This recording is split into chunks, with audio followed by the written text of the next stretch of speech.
And a good Tuesday, everybody. Welcome into Chasing Big Joe on 102.5 The Game.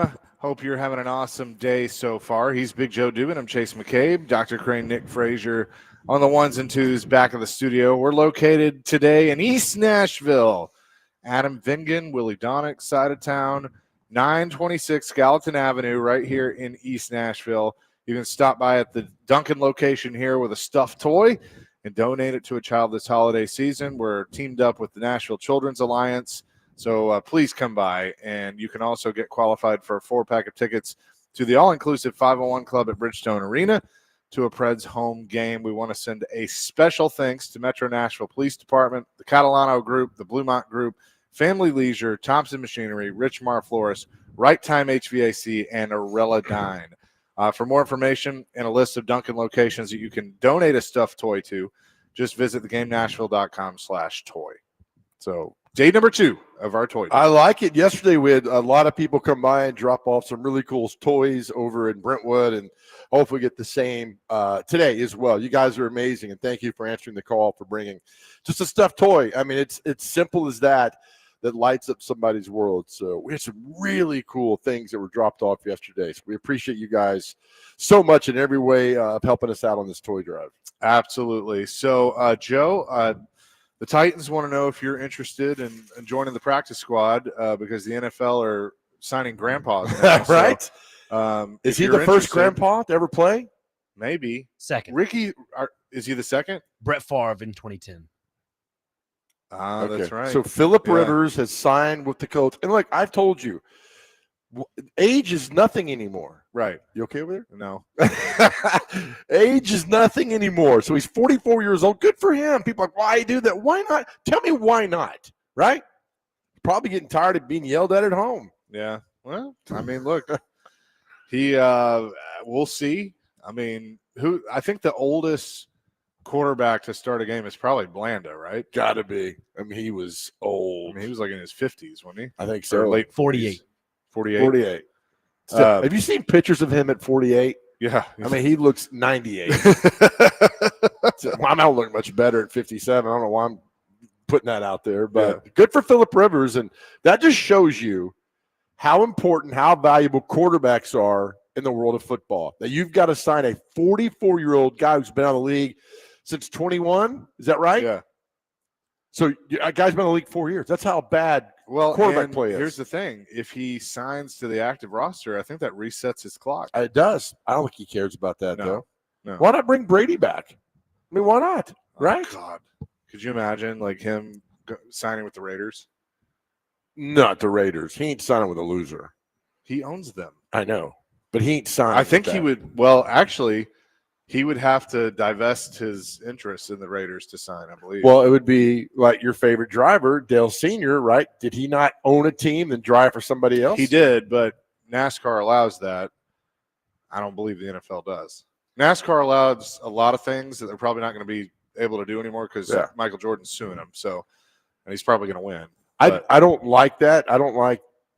Nobody asked me, but I don't think that's. I would not like for my driver to own another team and drive for me. No, I mean, but Denny Hamlin's doing it now. Denny Hamlin. Here's the weird part. So Denny Hamlin drives for Joe Gibbs. He owns 2311 with Michael Jordan. That Denny Hamlin and Michael Jordan are suing NASCAR in an antitrust suit, basically saying they're a monopoly, which they are. And Gibbs is kind of like Gibbs and Hendrick and a bunch of the other owners signed the charter agreement, didn't sue NASCAR, even though they probably agree with Denny and Jordan, and so it's made things pretty awkward. I love lawsuits. Oh, yeah. Aren't they fun? Well, I mean, this is going to change NASCAR forever. Like, NASCAR, as we know, it's probably going to go away. And why? Because the Michael and Front Row Motorsports is the other team, basically are saying that NASCAR just does. They're the France family. They do whatever they want to do. They don't do what's best for the drivers and the teams. Which is that yes or no? I'm kind of with them on that, and that they're a monopoly because there's not another stock car league on the same level as NASCAR. Well, aren't all? They bought ARCA, so they own ARCA. Okay. other leagues have folded. There's the lower series Cars Tour, which Dale Jr. owns, but that's not a national touring series like NASCAR. Is NBA a monopoly? There's no NFL. I mean, you could say Canadian and UFL, but it doesn't. And I think that's how they get away with it. Is that there technically are other leagues, but NASCAR could argue that, but I think the NFL. I think Goodell, you could slam him, has all 32 teams in mind when he does something. Not like 2 or 3. At least in my impression of him, he does. Didn't ask me, and I'm nowhere around him, but I would think that would be kind of the thing. But yeah, so that's kind of where that is. But good for Phillip Rivers. I mean, I don't think he's going to help much, but we'll see what happens. Great. I mean, is the world that short on quarterbacks? I don't think the world's short on quarterbacks. I think the world is short on good quarterbacks. Well, I guess that goes hand in hand. Yeah. Right? Like Hendon Hooker. How did he fall? Got so bad that nobody wants him. Is he even on a team? He's a practice squad. So Panthers practice squad? I think they went to the practice squad. I don't think so. I don't think he's on a – oh, well, it does say Panthers. Juju. I think he's there. I mean, are there – yeah, he's right? on the practice squad. It's so bad you got to sign somebody like that. It's really crazy. And people are like, well, all this money quarterbacks are making. You see why. You got a good quarterback, you go a long way. And so now with the signing Rivers with the Colts, that's just crazy talk at 44 years old. Good luck when the Texans pass rushers come at you in week 18. I'd rather have 3337 says I'd rather have Brady than Rivers. He couldn't win the big games 20 years ago. True. Just got to manage it now. Yeah. Get him down the field and see what you could do. I think Brady's doing just fine with Kevin Burkhardt on Fox. I think he's living the life. Because he's making probably more money than he would to sign with a team. Right. I think he's good. I mean, wouldn't it be cool, though, to see, like, Favre come out? I mean, he's, 57? Yeah. Somebody posted that. Remember that shaving commercial he did where he was shaving the beard off? It's like Brett Favre seeing Phillip Rivers. You couldn't bring the Mannings back. Hell, Peyton in his last 2 years was – okay. I know you have a question of the day, but I kind of want to throw this out. Okay. They have to obviously be living. But you could bring a quarterback back to your team, a la Phillip Rivers. Who would you bring back? Brady. Who would you sign? I doubt in my mind. Tom Brady. Okay. There's something weird about that dude, man. He's made a deal with someone to be that fit, that shape, that everything that he's got. I'd go Brady. Just to piss you off, Peyton Manning.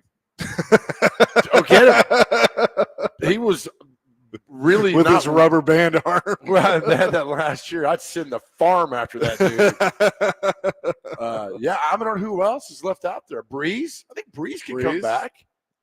I'd sign Breeze. Yeah. I mean, Breeze wasn't known for 50-yard bombs. He was known for 10, 12 yards and running the spread offense to perfection. Would you take there's one out there right now that I would take. Who? Tannehill. Yeah. Right. Oh, yeah. That'd be a good one. Right? Why not take him? Because he'd probably still play. Yes. I know they weren't good, but watching the other night with the Big Ten championship game, that's like the only time I've watched like Fox's pre and post game. Right. Because I'm always watching game day. Brady Quinn and Matt Leinart looked like they could still play. They weren't good, but they looked like they could still play. Leinart was a part of a very talented USC team, right? I think. Yeah. Excuse me. That's the thing with Leinart was that he was the captain of the ship. So when he got to the Cardinals, you don't have those athletes around you. He'd be very pedestrian. I never thought Brady Quinn was great at Notre Dame. Everybody else did. I never thought he was, and he just flamed out with the Browns. Yeah. So, I know they still look good, like they could play. But Leinart was exposed. Like him and Wisenhunt hated it. Yeah. He blames Wisenhunt for this non-development as a quarterback in the NFL. There's a couple of quarterbacks that probably do that. Yeah. One's in a duck blind somewhere, probably. Jake Locker. Right? Did you bring him back? No, he's like, I'm seeing. How about Vince? Vince probably would. He's got a car payment to make. He'd probably come back. Jay from Laverne. Okay, Jay, again, let's McNair. He said McNair. We would love to have Steve back, but alive, unfortunately. 1335, Troy Aikman. Do you see that commercial with him and Bradley Cooper? Yeah. I mean, Aikman is ripped. He's ripped. His neck is He's huge. ripped. 3337. I bet Mike Vick could still come in and play. I don't know how old he is now. That's a good one. It's a good one, yeah. 7794, Ben Roethlisberger. Yep. Ben was the last couple of years was not very mobile. Right. To go on. But again, this doesn't necessarily have to be realistic. But no, like you go down all the teams like Dolphins, Tannehill played there, the Bills. Mike Vick is 45. EJ Manuel, but he's also a college coach. He wouldn't go back. I'm like Teddy Bridgewater came back, right? And still did that. Where's he, the Lions? Yeah, no. Or Buccaneers? Buccaneers. Okay. Yeah. Came bebopping in. Kerry Collins. He's at Summit High School, right? Any of the OC at Summit High School? I think he might be. Yeah. Rivers was a high school coach at St. Michael.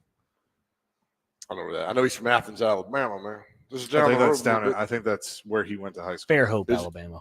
Fairhope, Alabama. And they made Alabama. He made us all the way from there to NC State, which is crazy to me. And it became Jay from Laverne has a good one. Cam Newton, yeah. Get him off ESPN with Stephen A. Smith. Remember when Cutler took over for the Dolphins in 2017? He was terrible. They paid him $10 million that year because Tannehill blew his knee out. Tannehill. Will in Clarksville. Here's a good one. All right, let's see if I can get this right. What's the name of the school?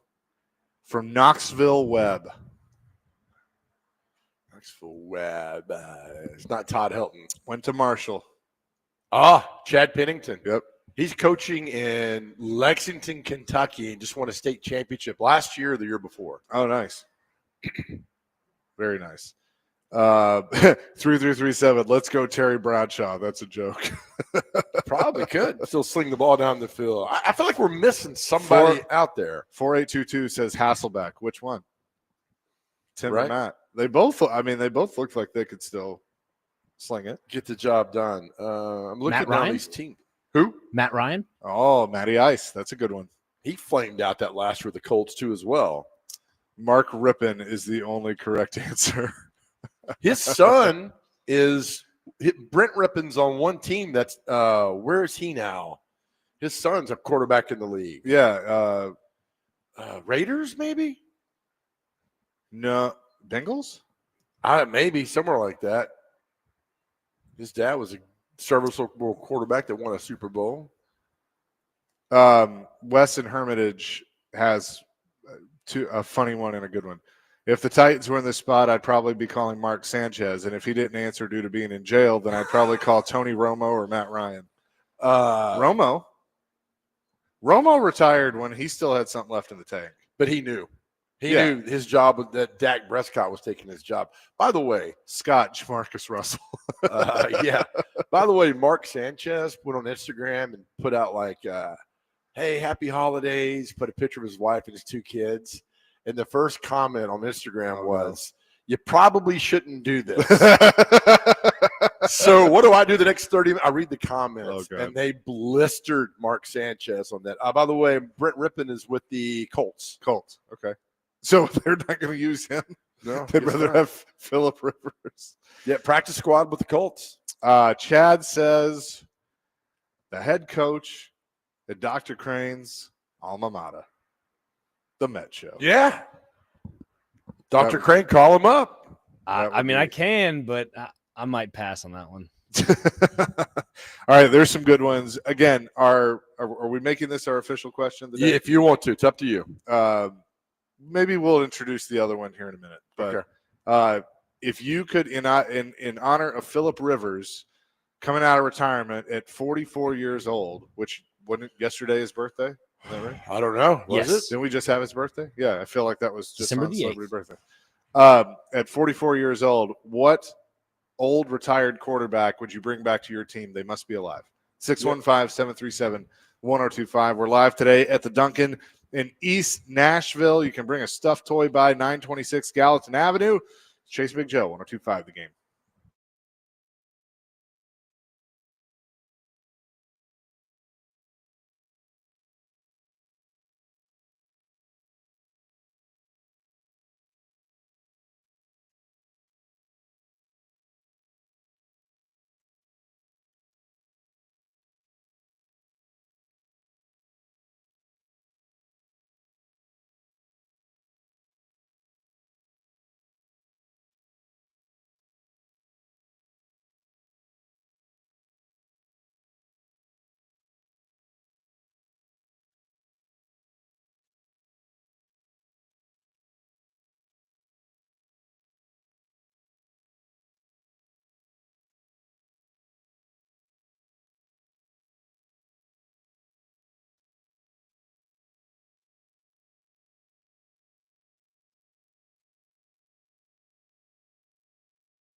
Down and 5. McNabb comes back to this side of the field. Westbrook, touchdown Philadelphia.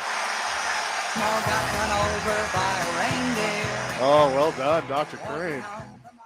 Donovan McNabb, and I believe that was a young Joe Buck on the call as well. So we come up with these stupid questions. You guys love these.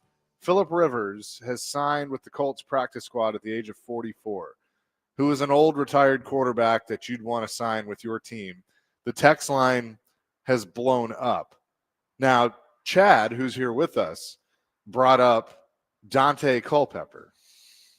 Yes. And you said? He is one of the most indirect, vital, important people in what we now know as college football. 2005, Dante Culpepper was traded from the Vikings to the Dolphins. Mm-hmm. In the 2006 season, Nick Saban had a decision to make. Dante Culpepper or Drew Brees. Drew Brees was coming off shoulder surgery, and the return was it wasn't that good. Culpepper was, for the most part, pretty healthy. So instead of signing Brees. Pennington was on that team too, right? He was still with the Jets at the time. Okay. So Brees signs with the Saints. Culpepper stays with the Dolphins. They think, people, that if Drew Brees would have signed with the Dolphins, as well as he runs the spread offense, the success New Orleans would have had it with Saban and the Dolphins. So with that happen, it didn't work out. Saban goes to Alabama. Everything's changed. So if Drew Brees would have signed with Miami in 2006, Saban probably stays at Miami because he always wanted to be a successful pro coach. Have you ever looked at the coaching staff for Saban's last year with Miami? I have. Do you know who the OC was? Is it Cam Cameron? Mike Mularkey. Was it really? Quarterbacks coach, Jason Garrett. Assistant head coach and wide receivers, Charlie Baggett. The running backs coach, Bobby Williams. The tight ends coach, Derek Dooley. Wow. Offensive line was Hudson Hawk. Yep. Great coach. Assistant offensive line, Tim Davis. Offensive assistant, James Coley. The defensive coordinator was Dom Capers. The defensive line coach was Dan Quinn. This is great. Keep going. Assistant defensive line, Travis Jones and Bo Davis. Linebackers, George Edwards. Secondary, Mel Phillips. The safeties coach, Kirby Smart. The defensive quality control, Glenn Pierce. I don't know him. Special teams, Keith Armstrong. And those are the names you know. Yeah, our friend Muschamp left after the 05 season and went to Texas or Auburn, whatever it was. I think Auburn. So let's see. So 1, 2, 3, 4, 5, 6 head coaches from either the NFL or college were on that staff. Pretty good, right? So you think about this. It says the Dolphins debated whether to pursue Culpepper or Drew Brees during the offseason. The Dolphins decided to bring in Culpepper based on a medical evaluation of the two players. Brees was coming back with shoulder surgery, suffered the last game of the 2005 season. Drew Brees goes to New Orleans, has that massive success there. Culpepper stays with the Dolphins, not very good. Saban leaves after that year and goes to Alabama after that. So Culpepper, are you sure he was on the 06 roster? Yeah. Because this lists Joey Harrington, Cleo Lemon, Shane Matthews, and Marcus Vick. Yep, it says that he got off to a rocky start in his first 2 games. Fans booed him by calling for Joey Harrington in the second game. Oh, yeah, that's right. However, he had an improved performance in the third game, beating the Titans 13-10, who had the second last defense in the NFL. However, the next week, the Houston Texans, with the last ranked defense in the NFL, won their first game against the Dolphins. They were 1-3, and then Saban noticed Culpepper having trouble in practice due to a nagging, bruising shoulder injury and decided to sit Culpepper for a couple of practices. During that practice, Culpepper and Saban got into a loud, heated argument. Saban had decided to bench Dante until his shoulder recovered, and he got more of a mobility back. They lost to his injury. On November 30th, he went into had surgery off of that. So, yeah. You know who they drafted with their first pick that year? In 06, was that Jake Long? Jason Allen out of the University of Tennessee. Oh, wow. Listen to this, though. On December 25th, Steve Young appeared as a guest announcer during the Dolphins' second-to-last game and criticized Culpepper's work ethic. Culpepper saw this on his TV from his suite at Dolphins Stadium and immediately walked to the ESPN booth and asked for waited for Steve Young to finish, then tried to fight him and said he'd not missed any meetings and he was not lazy. Young apologized that he had heard Culpepper had been missing meetings.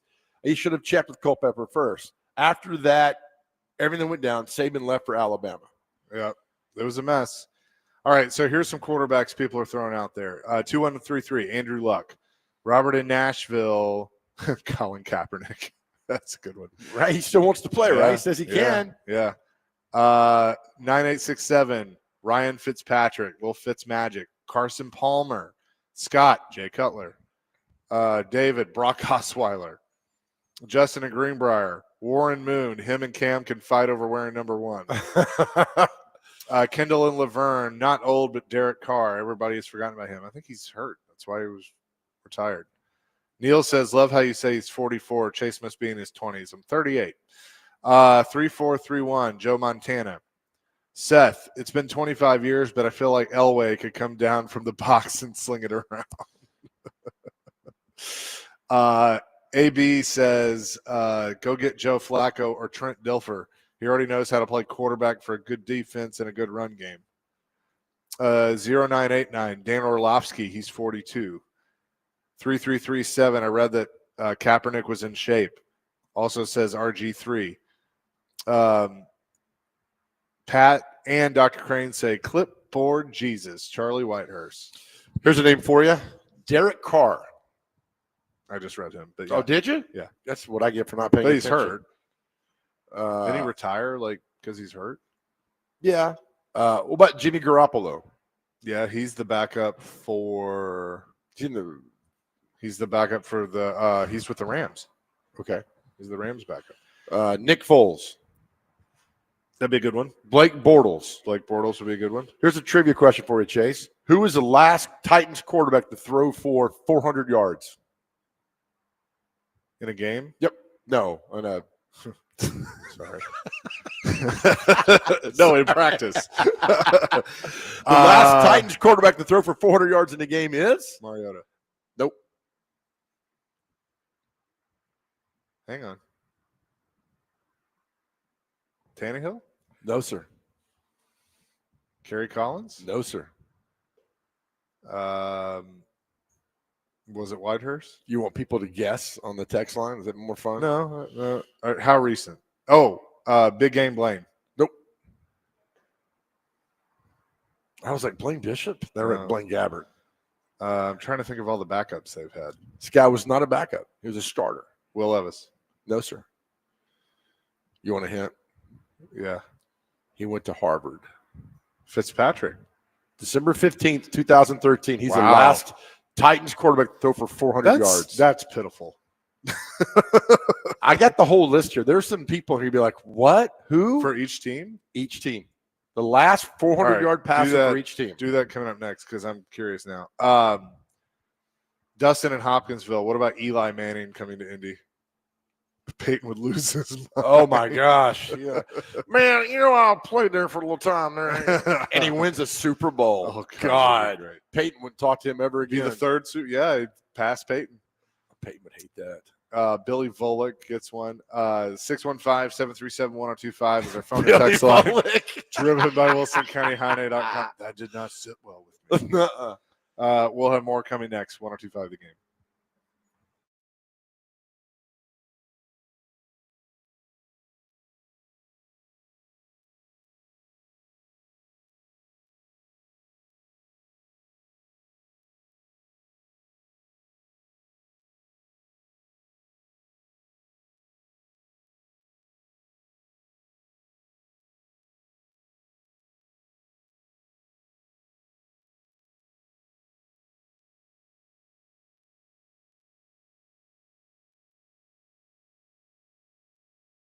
Hey, guys, Big Joe here. We spend a lot of time, Chase and I do on our show and Dr. Crane, about talking about mental health. It's important to us.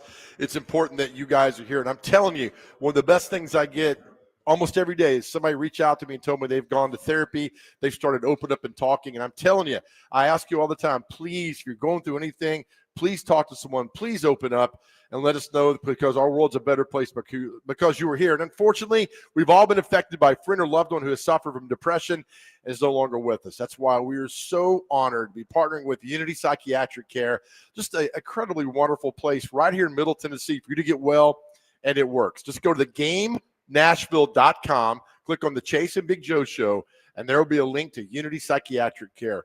Again, so many of you guys have reached out to us. Now we got a partner that cares about you. And listen, you don't have to go through any of this alone. It's private, it's confidential, and they offer telehealth. You don't have to leave your house. And yes, they're based right here in Middle Tennessee. Or you can call 1-888-508-8002, 1-888-508-8002. And listen to this. If you have a loved one who needs to talk and you are worried, you could be that person that changes their world. Again, just go to theGameNashville.com, click on the Chase and Big Joe Show tab, and you'll see all the information for Unity Psychiatric Care. Listen, guys, help is just around the corner, and this is so important. You don't have to go through any of this alone.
Chase and Big Joe, we're live today at Duncan, East Nashville, 926 Gallatin Avenue. You can bring a stuffed toy by and donate it to a child this season, this holiday season. We're aligned with the Nashville Children's Alliance, so come by.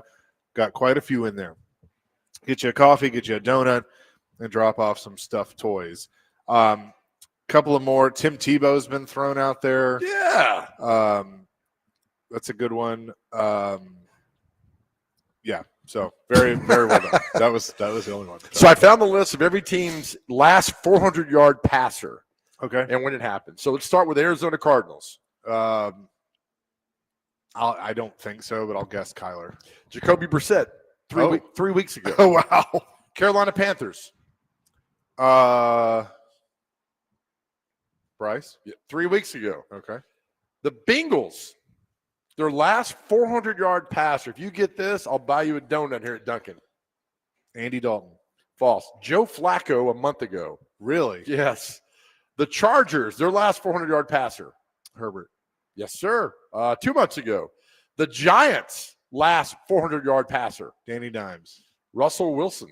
Russell. This year. All right. The Lions' last 400-yard passer. Stafford. Jared Goff. Okay, Goff. Stafford might have done it, but the last one was Goff. Yeah. The Browns' last 400-yard passer.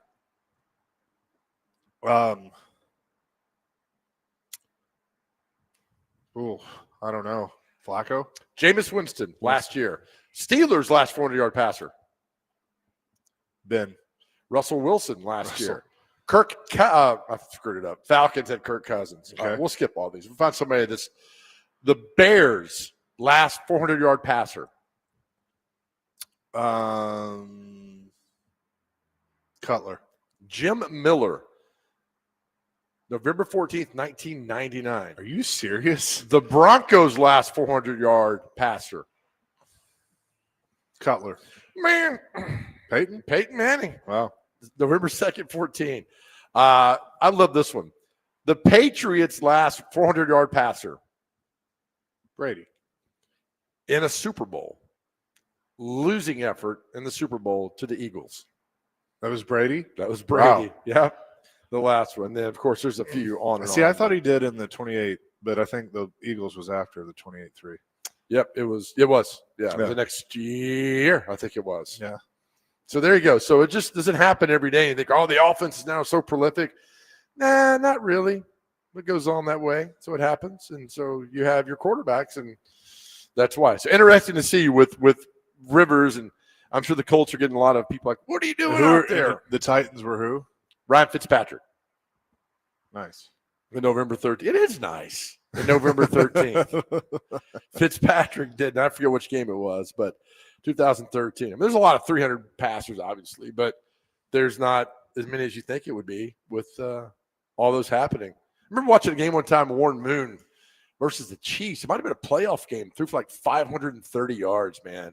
It was a machine.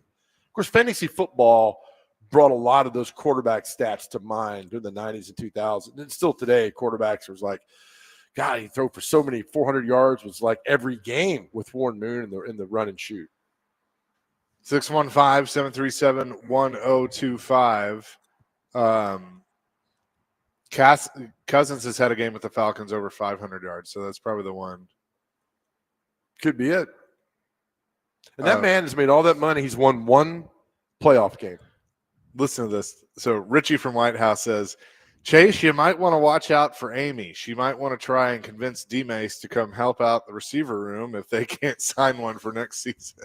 Why not? He don't want to get hit. He's pretty shifty. I think he's good. He's pretty shifty. Chris Sanders told me, were you at the game when Chris was the legend of the game? No. So Chris comes out and he took off on a sprint. And I texted him. I was like, hey, man, that was cool. And he goes, yeah, I pulled my hammy hurt. He says that. That dude, I told him, Chris Sanders was one of the fastest. I did a softball game with him. And he hit just a little blooper in the right field. It was inside the park home run. Yeah. He's that. And that was like 10 years ago. So he's being very modest about his speed. But good Lord, he was so fast. Yeah. That was funny. God, that'd be hilarious. But you think about, like, go back to quarterbacks. Andrew Luck, when he quit, we were all like, why? Yeah. You still got a lot to play for. He's like, I'm good. I'm done. 8 years, I think it was. He's hurt. Speed up. Got out of here and over it. Look, I'm never going – like, you can be disappointed that you're – like, you know, a lot of people gave him crap because of when he quit. Like, he literally retired, you know, in the middle of a preseason game right before the start of the season. The timing was terrible. Right. But he talked about mentally he just was not there. And I'm not going to fault a guy. Like, if you're mentally not – if you're checked out on something, if you're not in there, then you're just going to get yourself hurt. Like, don't do it. Like I'm not going to fault a guy for that. That was Jake Locker. He had no love for the game anymore. Whether it's Wisenhunt or whatever. Yeah, somebody took that love in the game. Yeah, I mean, I think Wisenhunt played a big role in that, but yeah, he only 7 years, locked 12 to 18, and walked away and said goodbye. Yep. But again, you look at Phillip Rivers is coming. Why would Phillip Rivers come back? Think about why would you come back? It ain't about the money. He looks in that drawer and there's a piece of hardware that in there. I don't think so. I think he misses something in his life. He's got 19 kids. Yeah. But I'm telling you, you missed that locker room. Derek and Chris talk about it all the time. You miss that.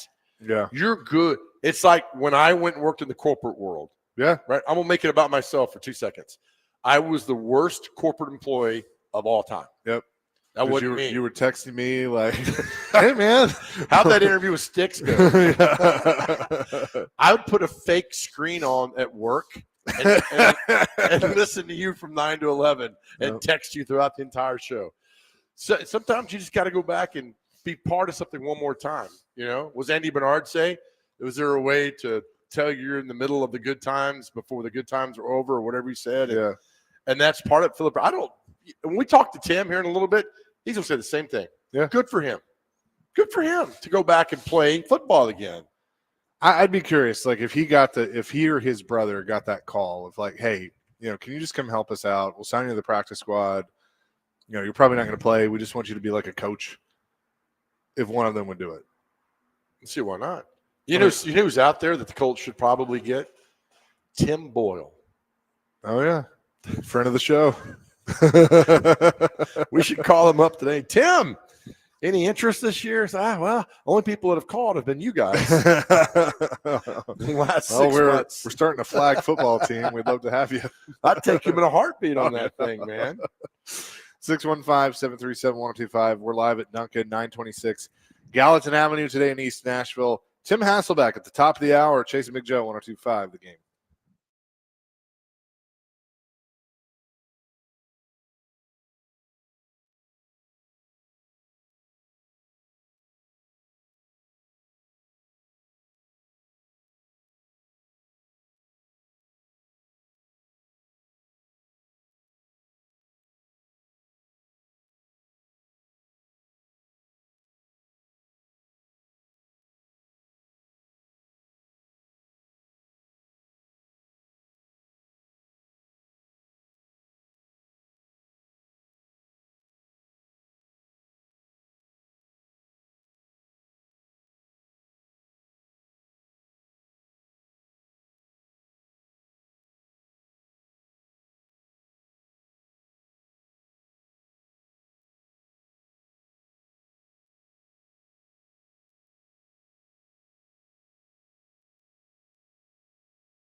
Chase and Big Joe, 102.5 The Game here on this Tuesday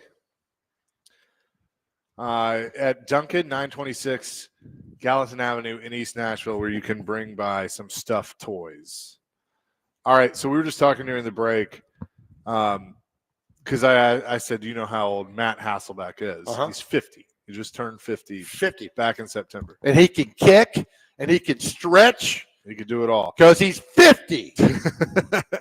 So, according to Pro Football Reference, in 1998, there were 8 quarterbacks drafted. Okay. We all know who number 1 was. Mm-hmm. Peyton Manning. Number 2 was Ryan Leaf. You know who the third one was? Charlie Batch. Charlie Batch, pick 60. After that, was it former McGavick High School stand-up MTSU quarterback Jonathan Quinn? it was. He was 86. After that, Jim Drunkenmiller. no. I don't know. 91, third round to Denver. Denver quarterback in the 98 draft. I don't. No, it wouldn't. I don't know. His father went undefeated. Brian Greasy. Brian Okay. Greasy. 172 to Miami in the 6th round was John Dutton. I think he left the ranch there in Yellowstone. And Where was he from? I have no idea. And then round 6, pick 187 to Green Bay was Matt Hasselbeck. The final quarterback drafted, 232 to Chicago, Moses Marino. Remember him? I don't remember him. Yeah, where'd he 7th go? round. Chicago. But from what college? Colorado State. Okay. John Dutton was Nevada. Nevada. John. Never played a game in the NFL. That's crazy. Only 6 quarterbacks taken in that draft. 8. 8? Okay. Yeah, Batch. Remember who drafted Batch? Steelers. Nope. The Lions. There you go. Yeah, because he was from Western or Central Michigan or one of those schools. Jacksonville drafted Jonathan Quinn. Yep. Yep. So Quinn ended up going to the Bears, and then he finished with the Chiefs Yeah, that sounds in right. his career for the Davis County. Was he on the practice squad here? I don't know. They might have taken a turn being here. Do all that. Hey, when we came back from the break, that was the Mavericks song from Hell to Paradise this morning. Raul Malo passed away from cancer. If you've never heard of the Mavericks, I'm sorry. You probably need to. Just an outstanding band. That album called From Hell to Paradise. He was a Cuban, and then he came over and had a great career, had a beautiful voice, and it was silenced this morning because of stupid, I'm not going to use the F word, cancer. So just a great, had a chance to meet him several times. He was very, very gracious, and huge loss for Nashville and for music. Not necessarily country music because they were kind of alt country, but they were damn good. So prayers with his family and the musical family on the passing. That's 2.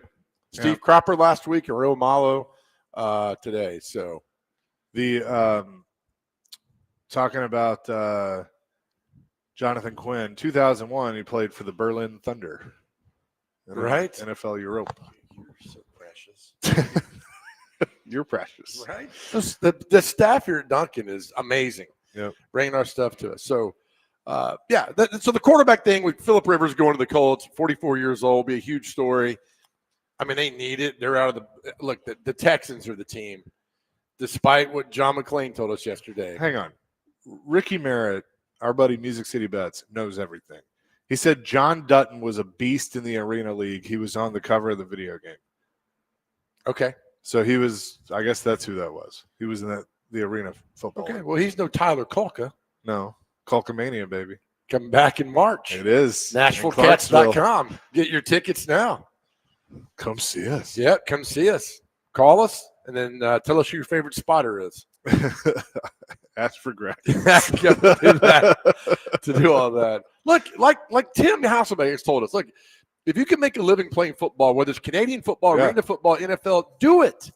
Because there's going to come a day where you don't do it anymore. So I just remember sitting there talking to Tyler Kulka in Albany, and I was like, this guy's awesome. He was just very laid back and like he was just happy to be there. You Right. know? Like, just Well, I think if you look in the record book, the first Arena Bowl championship title, I think the two quarterbacks on there, and I may be mistaken, but I think I'm right, are Jimbo Fisher and Whit Taylor. oh wow. Vanderbilt quarterback Whit Taylor, because Jimbo left Stanford and went right to the Arena Bowl, then became a coach. Might have been Pittsburgh or Chicago or some team like that. So Arena Bowl 1 was August 1st, 1987. The Denver Dynamite defeated the Pittsburgh Gladiators. Look at the 88 team, because Jimbo was with me in 87. All right. The Detroit Drive defeated the Chicago Bruisers. Steve Griffin was the MVP at Rosemont Arena. Hang on. Okay. So you're saying it was Jimbo and Whit Taylor, one of those teams in 88, 89, right in there. I don't see. No. Probably not. Hey, while we're looking, what do you have for Matt Hasselbeck, Dr. Crane? Ladies and gentlemen, my name is Sally O'Malley. I'm proud to say I'm 50 years old. I'm not one of those gals who's afraid to tell her real age, and I like to kick, shred, and kick. 50 years old. 50 That's it. years Happy old. birthday, Matt Hasselbeck, whenever it is. Well, Whit Taylor was with the Denver Dynamite in 1987. Maybe that's it. Okay. There's a connection with those two guys. He played in 1988 for the Chicago Bruisers. Fisher did. It was 1988. The 88 team. Yeah. Yeah. This is fun. Thanks for going in real time with us, everybody. 1987. The Dynamite were led on offense by quarterback Whit Taylor and wide receiver Gary Mullen. Mullen won Arena Bowl 1 MVP. After winning the Arena Bowl, head coach Tim Markham was named the league's first ever coach of the year. So Whit Taylor, okay. And then Jimbo played on the team next year. I guess played them in the finals. Yeah, okay. Yeah, because Whit was only there that 1 year. Yep. Whit Taylor, former Vanderbilt quarterback, has a championship. Yep. Diego doesn't win on Saturday, does he? I don't think so. I think he should, but Hell yeah, he should. I think they'll give it to Mendoza. Yep. I mean, Mendoza earned it on that beating Ohio State on that pass, but so Vanderbilt's never had. Did we look and see that Bill Wade might have been in the top 10 back in the 50s or something? But now you got a guy. He's going to cut. Cutler might have been. He wasn't a finalist. Who? Cutler. Never made it. Nothing. No top 10. Okay. We looked this up one day. We thought he might be there. Nothing. So you got a Vanderbilt guy's going to come in second. And then Tennessee's had Peyton and Johnny Majors as finalists, right? And then there's somebody that made a top 10. Did Hendon go? Was He Hendon did not top 5? go. He got shunned, but he made. Did he not? I think he got top 10.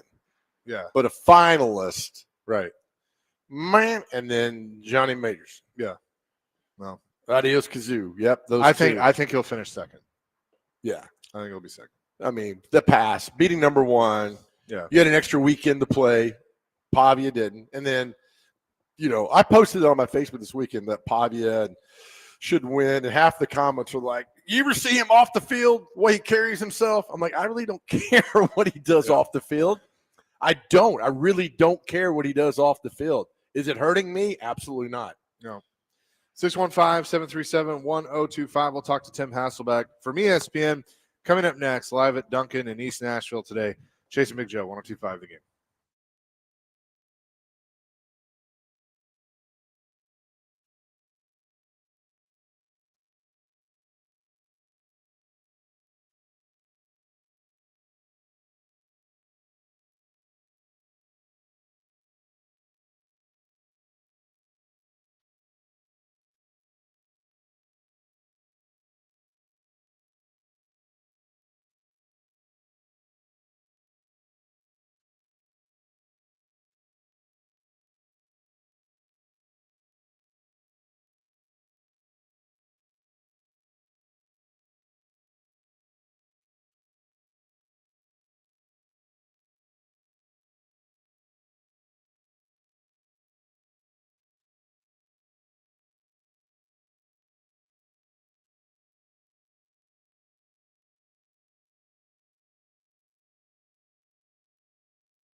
Hour number 2, Chasing Big Joe, 102.5 The Game on this Tuesday. We're live at the Dunkin' in East Nashville, 926 Gallatin Avenue, where you can bring a stuffed toy by.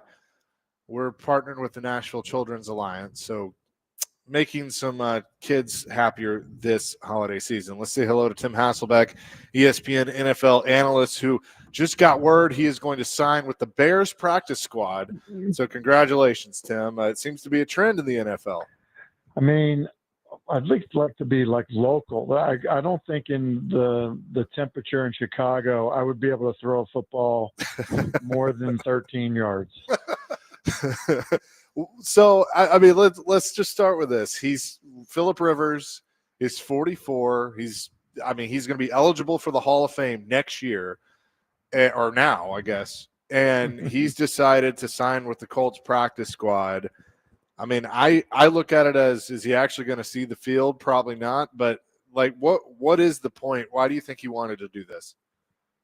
Well, here's what I think. I think it's been well documented, his relationship with Shane Steichen. They've had a really long relationship. And in fact, I think that, Rivers, who's coaching high school football, is doing like a derivative of the things that he did with Shane Steichen. I think he's got still has a close relationship with them. He obviously is, one of the all-time players in the NFL. And so, while he's removed physically from playing, I think that he's, I think they've been in contact. I think they've talked a lot. I think they see things the same way. I think the idea that if you're signing somebody right now to bring him in, presumably, Riley Leonard would be the starter. But if you had to get out of a game, who could maybe do that? Look, I think, believe it or not, in some ways, Phillip Rivers probably gives you a better chance than, signing some guy that's, been in someone else's camp or was with somebody else in the preseason that's got very little NFL experience. It seems crazy, but like at the same time, I think I can see the thought process behind it. Yeah, certainly it's obviously gotten our attention and a lot of people's attention. That he has decided to do that. I'm a little concerned. It makes me think, by the way, like during our individual periods this year during the season, we should have had Ben, we should have had Matthew. Like they should have, we should have pushed them more. I think we took it way too easy on them. Just think of the help that Ben Jones could have been for Cam Ward this year. Right. Think of the help, Matthew could have been for Cam Ward this year. That's a missed opportunity by me. I apologize. So, honest question: how much do you and Matthew throw? Like, I mean, when was the last time either one of you, like, legit, not just tossed it through the ball? Okay, so last year during the summertime, not this past summer, the summer prior, we, for whatever reason, had one quarterback at our practice, and so I threw a bunch. And my arm was so sore the next day. And we had a similar situation the next day where we just didn't, guys playing travel baseball, whatever. I didn't have quarterbacks to throw. So I tried to throw again the next day, and I tore my UCL. And so, if I want to ever throw again, I would need Tommy John surgery, which I'm not doing at 48 years old. So that was my last time. Now, Matthew's last time, he'd probably go out and throw right now and be totally fine. I think he threw at tight end university this past summer, so he'd be okay. Interesting. Well, and I'm sorry to laugh at the UCL, but I'd probably do that too. So, hey, here's how you can tell if somebody is totally done. Okay, I think we had this conversation with Rodgers this past offseason. If a guy who played quarterback throws in the offseason and puts cleats on, then he's still willing to play.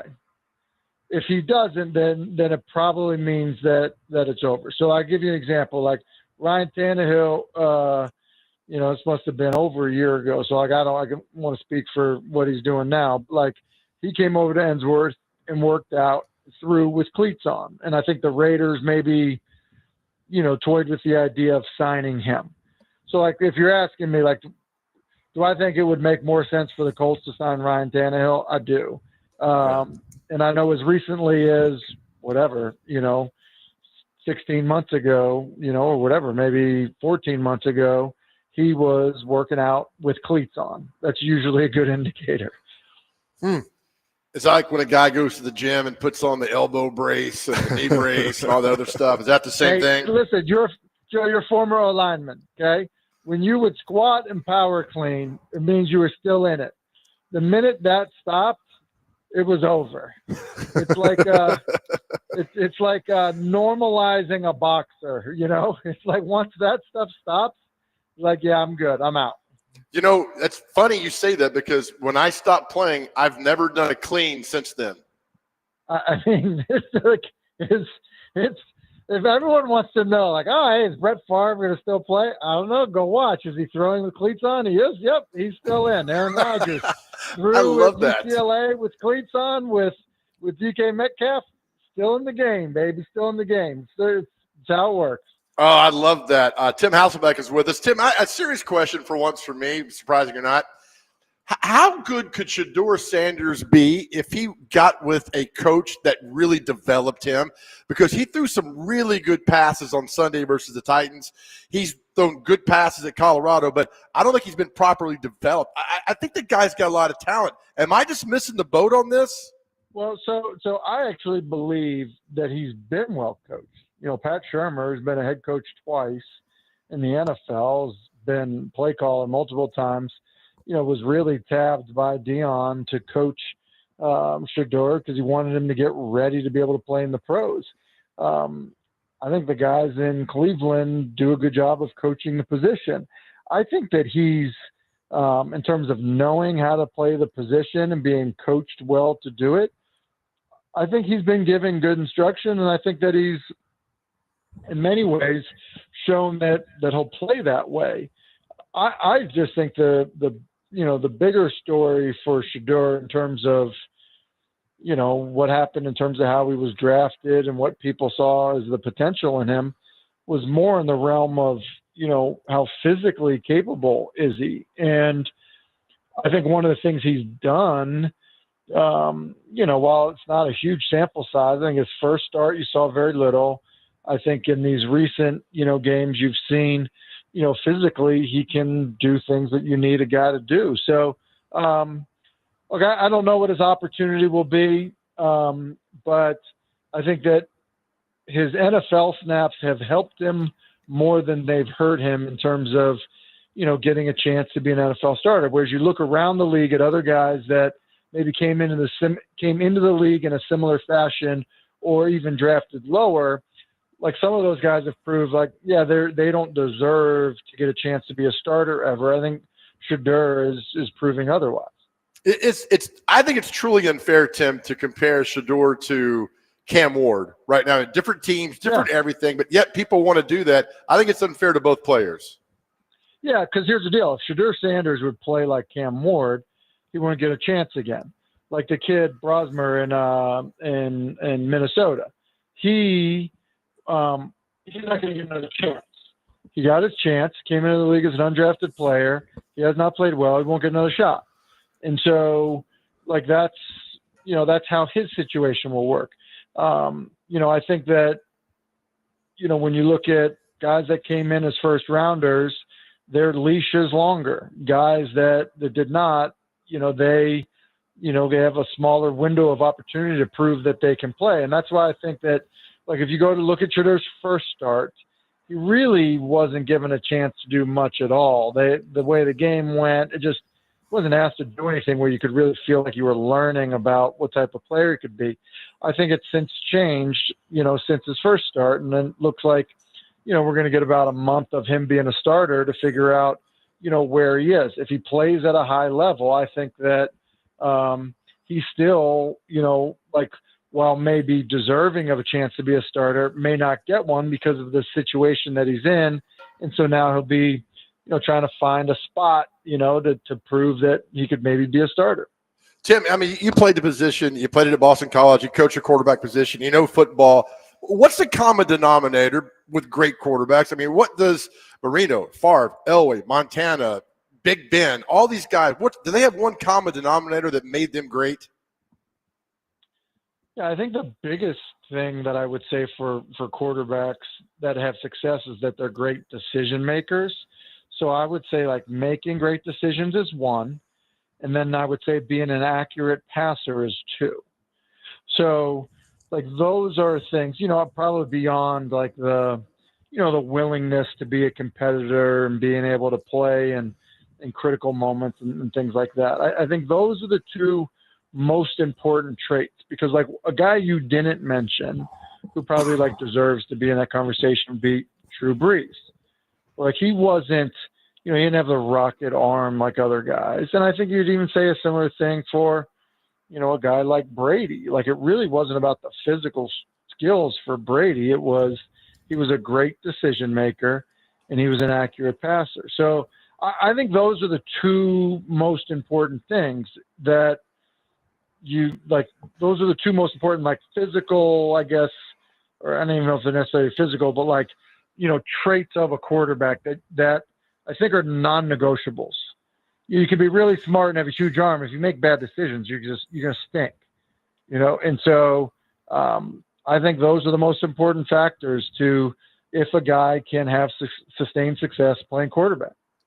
Tim Hasselbeck is with us. We'll have more with him coming up next. Chasing Big Joe on this Tuesday, 102.5 The Game.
Get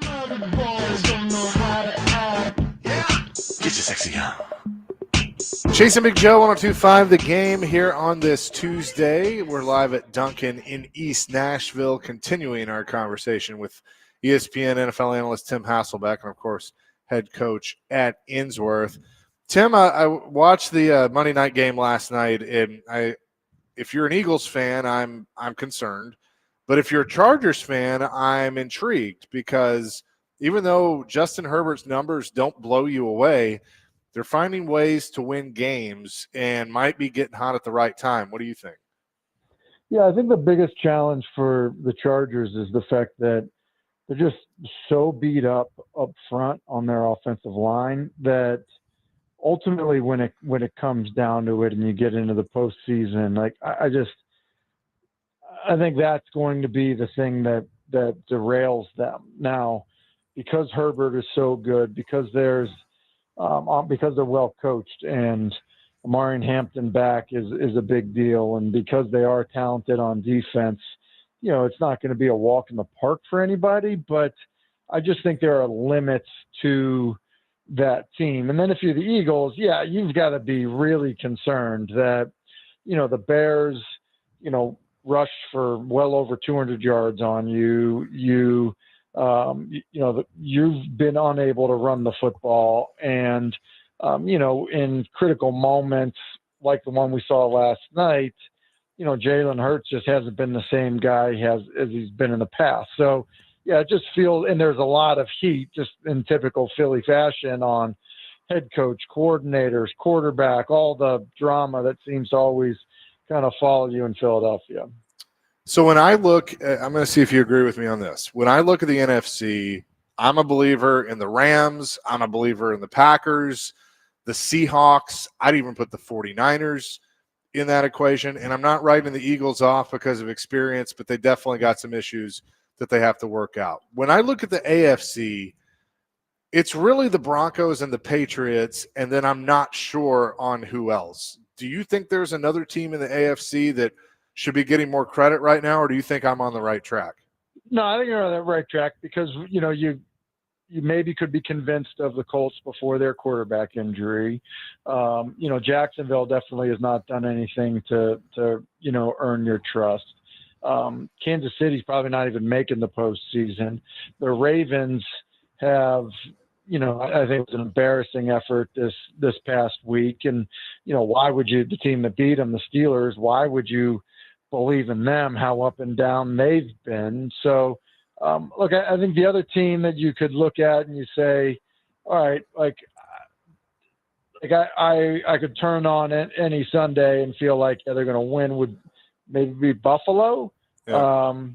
But no, I mean, and look, even with Buffalo, like was that a 4-8 team? You know, now granted they get Burrow back, but you know that there needed to be some pretty good fortune for Buffalo to win that football game. So yeah, I think you're right. I think you're absolutely right. You know, the one team that you didn't mention in the NFC that I think, I don't know, has gotten my attention at least some, especially if you're going to, you know, believe in Green Bay, would be Chicago. And I know they've only beaten one team with a winning record.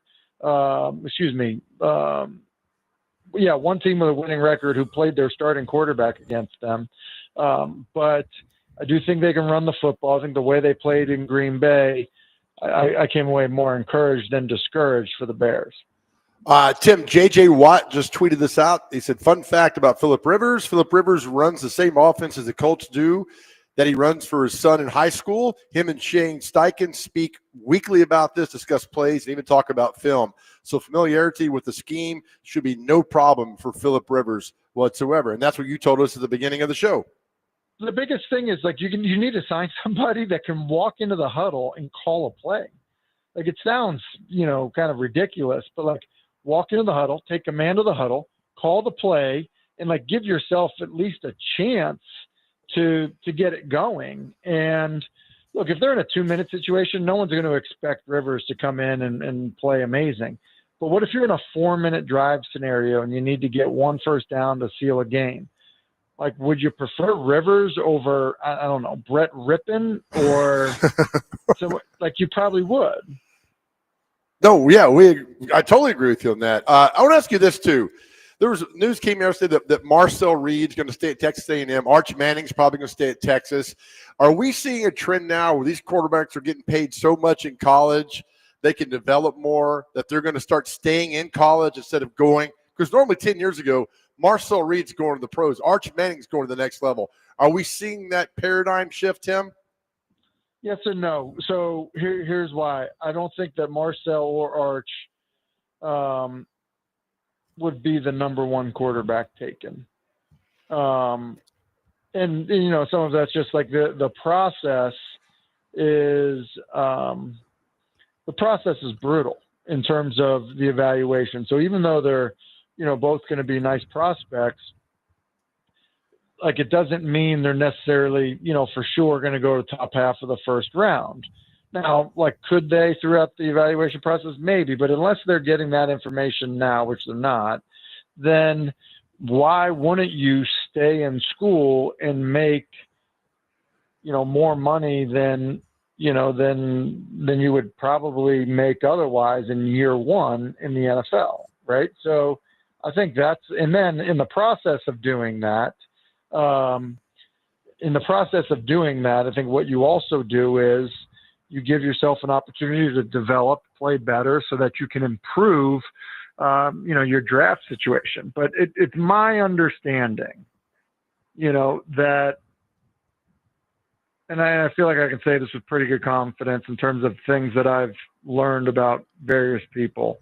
If you're a starting quarterback in the SEC in 2026, you're going to make over $5 million.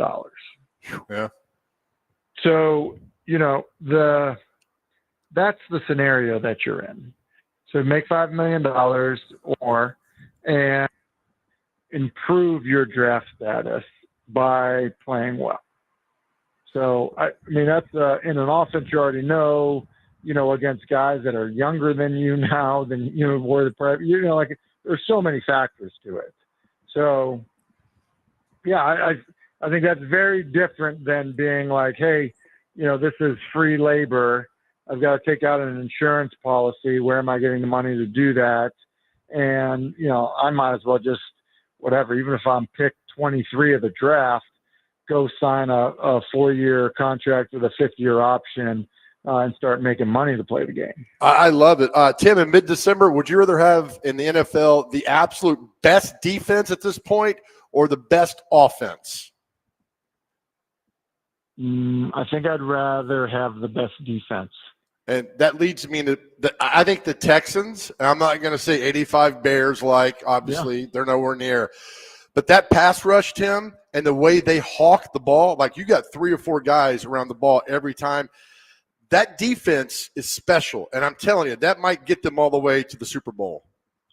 The thing that they're doing right now is they're just rushing 4 every time. Doesn't matter if it's 3rd and 4, if it's 3rd and 12. Like, they just rush 4 guys. Watch them when you play. Like, and I don't know what, you know, their blitz rates are, you know, and it may get distorted based on time of year that you do it and all that stuff. But if you look at this past weekend, for example, they essentially were they were pretty basic in terms of what they did. And kind of to your point, when you can get home with rushing 4, cause problems and pressure on the quarterback, rushing 4, then it really helps your secondary play at a high level. And that's definitely what happened. It is. I just remember there's a coach along the way that one time said on defense, he said, in the picture, I want to see 4 helmets. They're like, what? He's like, when they're making a tackle, I want to see 4 helmets in that picture. And I was like, and the Texans do that. Mm-hmm. Yeah, and by not having to bring pressure, you talk about the ball hawking secondary, that's what they do because they're not creating space by, you know, eliminating people in the secondary at the 2nd or 3rd level by bringing pressures. So, you know, when you can just basically say, yep, our pass rush will get home, that's pretty helpful. Tim Hasselbeck is with us. Real quick, when you watch Fernando Mendoza, what qualities do you see that tell you he's ready for Sunday? Well, I think there's a couple of things. I don't know what he's going to look like, in terms of physicality, but he can launch the football. He plays with a stronger arm than people maybe would think that he has. So that's I just mentioned that first because I think that's one of the things that really kind of just stuck out to me a little bit from this past week's game. And then it goes back to kind of things I said before. I think he's a great decision maker. I think how good he is at protecting the football. And then he's accurate. And then on top of it, like there's other things that I love. You can tell he loves learning and playing the position. You think of the shot that he took this past week, and I think he missed one play. Like I think I would love the mental and physical toughness. You pair that with good decision making and plenty of physical tools. Those are things that lead you to believe he'd be a good player. What are some things that, if any, do you see with Diego Pavia that make you think he could be an NFL prospect, or is it going to be? I mean, I know he's small. Could it be a lofty goal for him? Yeah, I think it's going to be a lofty goal, but I think that, and I've had a bit of a relationship going back to, I guess actually when he came into town, just to watch spring practices before he was enrolled. I met him back then. We've had a little bit of correspondence, and he asked me one time, he's like, "Do you think I'll get a shot?" And my answer to him was, look, if you continue to compete the way that you've competed, I do. I think that somebody will give you a chance. And he's competed at an incredibly high level. Like he might win the Heisman Trophy. And so when you look at the success he's had, which is certainly based on kind of grit and determination and competition and all those things, that's going to be super appealing to somebody. So, how it works out, I don't know, but, people are going to pick apart his size, the fact that he doesn't look like traditional NFL quarterbacks look. And people are going to have an issue with, or at least, have apprehension, in terms of the delivery and throwing motion and arm strength and all of those things. He certainly passed the ball extremely well in the SEC, and his production has been incredible in the SEC. And part of the NFL game has changed to kind of run more Saturday concepts than just Sunday concepts. So I think he's going to get a chance, and it'll be hard to prove it, with the opportunities that he gets, but people have doubted him his whole career. Let me ask you this. A quarterback you know very well because you played the same position at the same school as him. Is he bigger than Doug Flutie? Does he have any Doug Flutie? Yeah. In him? He's way bigger than Doug Flutie. And in terms of, there's a difference between being short and small. Like, and he's already taller than Doug. So he's definitely taller than Doug. He is definitely bigger than him. I mean, he's way more stout and put together. I think they're very different players. There was a twitchiness to Doug. I mean, people tried to move Doug to the secondary, when he was a player. I think Diego, if somebody forced him to play a position outside of quarterback, it would be, linebacker, fullback, H-back type thing, for him. So I think they're very different in terms of stature and all that stuff. So I think that here's what I think he has to hope somebody sees him as. He has to hope that somebody sees him much closer to Taysom Hill than Tim Tebow. That's the reality. And, Taysom Hill, at one point was, a kickoff return man in Green Bay. Taysom Hill can roll, and that was not Tebow's strength. Tebow, to my knowledge, did not pass, incredibly fast 40 times and things like that. Shuttle drills, things of that nature. Those things are going to matter for Diego in terms of, his height and size and those types of things. But somebody might see him like Taysom Hill, and remember, Sean Payton tried to make Taysom Hill a full-time quarterback. So, it only takes one. That's, I think, what, in terms of the best case scenario for Diego is that somebody would view him that way. I love it. Before you go, if you had a choice, Tim, between picking these two quarterbacks, who would you take? Matthew Hasselbeck or John Dutton? Hey, listen, people, people forget. I don't know what Matthew was, like top. We're way ahead of guys that are in the Hall of Fame in terms of passing yards, touchdowns, things like that when he retired. Here's the other thing about him. I think I've referenced this to you guys before. I think it's critical playing the quarterback position. In the 18 or 20 years, whatever he played in the NFL, do you know how many seasons he ended up on the IR? Zero.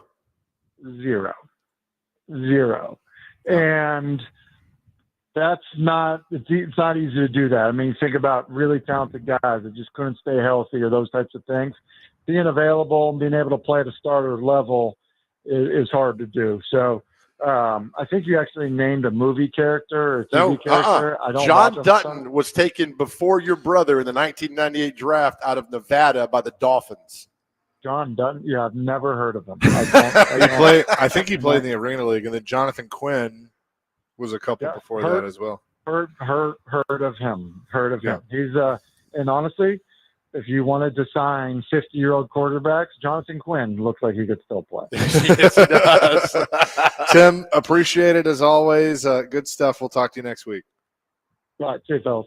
Yeah, Tim Hasselbeck, ESPN NFL analyst, joining us on the program. We'll react to some of that interesting stuff on Diego Pavia that he had there. He always throws some nuggets out there. You set the picture out because he does a Scott Van Pelt thing every Sunday night. So when I had Tim on TV a month ago, I was like, hey, you still doing that thing with Van Pelt? He's like, thanks for watching. I'm like, my bad. I'm sorry. We're live today at Duncan in East Nashville, 926 Gallatin Avenue. Bring a stuffed toy by. You can donate it here, and you can also qualify for a 4-pack of tickets to the all-inclusive 501 Club at Bridgestone Arena to a Preds home game. And again, special thanks to Metro Nashville Police Department, the Catalano Group, the Bluemont Group, Family Leisure, Thompson Machinery, Rich Mar Flores, Right Time HVAC, and Relodyne. You can find information, the list of Duncans that you can drop things off at, where we're all going to be. Just go to thegamenashville.com/toy. Chasing Big Joe, 102.5 The Game.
and he's competed at an incredibly high level. Like, he might win the Heisman Trophy.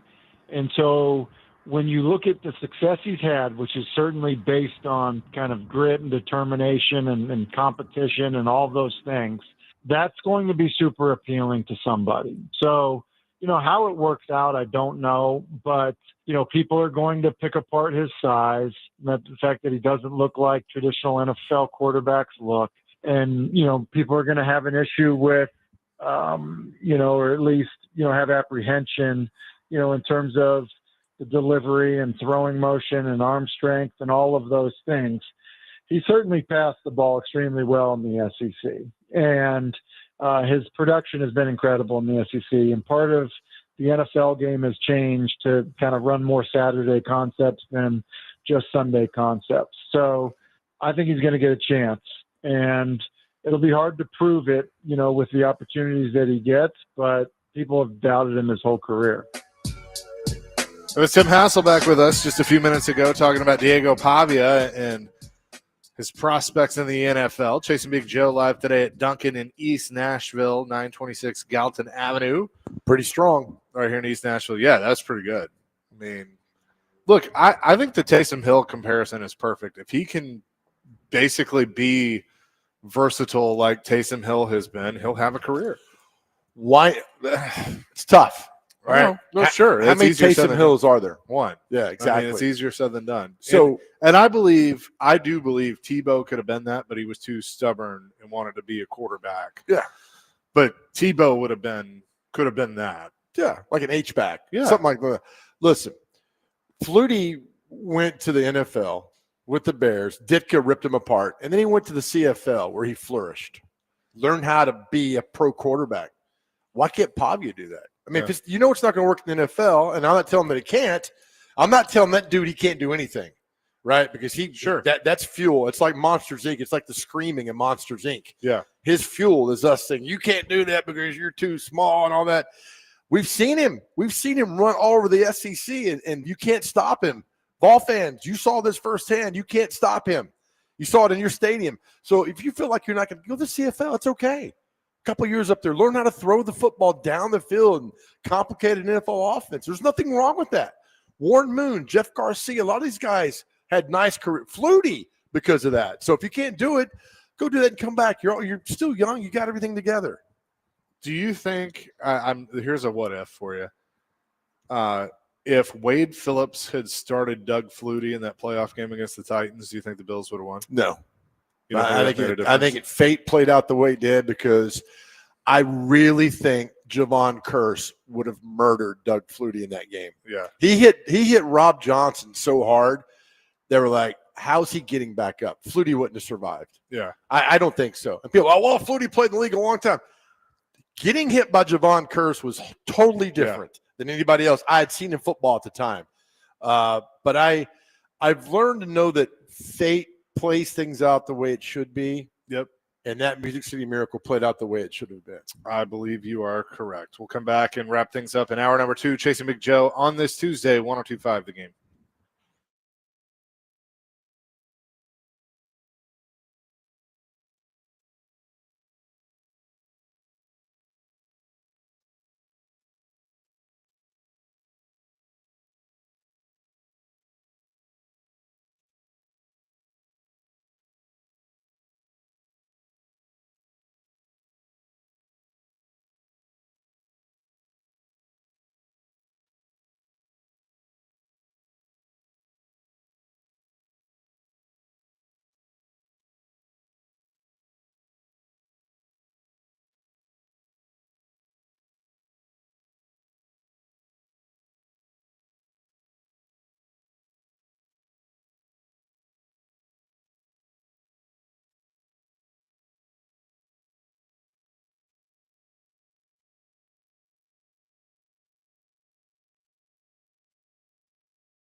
Chasing Big Joe, 102.5 The Game on this Tuesday. We're live at Duncan in East Nashville, 926 Gallatin Avenue. Baseball winter meetings going on down in Orlando. Kyle Schwarber reportedly agrees to return to the Phillies on a 5-year, $150 million deal. And the rich get richer. The Dodgers reach a 3-year deal with closer Edwin Diaz. So apologies to TD and Willie, our resident Mets fans, as you lose your closer to the World Series champs. And the Dodgers have agreed to pay his contract out to 23-18, so 300 years to pay the contract off. Basically. How are they getting away with that? I don't know. I mean, isn't Ohtani due to make most of his money when he's 65? Something like that. I don't know. Well, it's going to be interesting because this is essentially the last free agent cycle before there's going to be what many believe a pretty contentious labor negotiation. So we're probably going to not have baseball for a minute because there's going to be a lockout or a strike. Oh, man. And they're going to fight. And I think the ultimate result, I believe, is going to be some sort of salary cap, which I think they need. But they're the only sport that doesn't have it at this point. Right. And because, right now, if you're the Dodgers, you can just find a player and walk to the back room, print out money, and there you go. And, they're winning World Series, right? Right. So it's obviously working. Well, they're buying them. That's how it's working. I saw them beat the Blue Jays in 7 you did. games, right? You did. So teams like the Marlins have no chance. Right now, no. And what's Tampa Bay? Not the Lightning. What are they called? Rays. The Rays. Yeah, they have a decent payroll. You got teams like the Braves that they'll draft well, and they've been smart because they sign their good players when they're young, get them on sweetheart deals, and so that's how they were, able to kind of build a roster. And what's funny is they didn't have any of those guys for the 2021 run. They got hurt, but they had good pitching and clutch guys. But I'll be curious to kind of see where this goes. But winter meetings started and 2 big deals already. With everybody watching what Kyle Tucker is going to do. So there's this list of top 10 most hopeless franchises in sports. Number 5 is the Rockies. Okay, that's right. Fair. But it's Denver, so they should have money, right? Yeah, but they don't. They have. I don't think they have good ownership. Their winning percentage of 2020 is 38%. They haven't won a title in 32 years. I know Titans fans are going to laugh at this statement, but I think we see examples in sports of not everybody needs to own a sports team. Right. What's the other baseball team that's mired in mediocrity and has the best pitcher in baseball? Detroit? The Pirates. Yeah. Yeah, it's a good one. Their winning percentage is 2020 is 42%. So teams like the Pirates and the Rockies, they have no shot. Are the Marlins on that list? No, because they've won 2 World Series. Well, that's true. In 97 and 03. Well, the Pirates have 2. Since 79. Yeah. But in this climate, in the last 30 years, which they probably go back, they haven't done anything. It's just, look, I love baseball, used to, big, huge fan. I don't watch anymore. I don't care about it anymore because of one thing, which is really petty on my part, but I don't care. And he still didn't get in this year. Right? And he put a nice little video out this weekend about thanking everybody, Dale Murphy, thanking everybody for still caring about him. And I'll tell you again, I will not care about baseball until Dale Murphy's in the Hall of Fame. I agree. Why is he not in the Hall of Fame? It drives me crazy. Dale Murphy should be in the Hall of Fame. The only back-to-back MVP player who's never been in the Hall of Fame. And he deserves to be in there. You don't have to sell and don't me. come at me with the home runs you and the don't stats. have to sell me. But I'm with you. You're across from me. I'm with you. Like, all right, 400 home run. He's got 398. He's like Pavia was. Yeah. He was meant so much to your team. Your team was terrible in the mid-'80s. Yeah. Right? And then Murphy, in 82, they won an NL West. 83, they battled for it. And they were bad after that because Ted Turner sucked.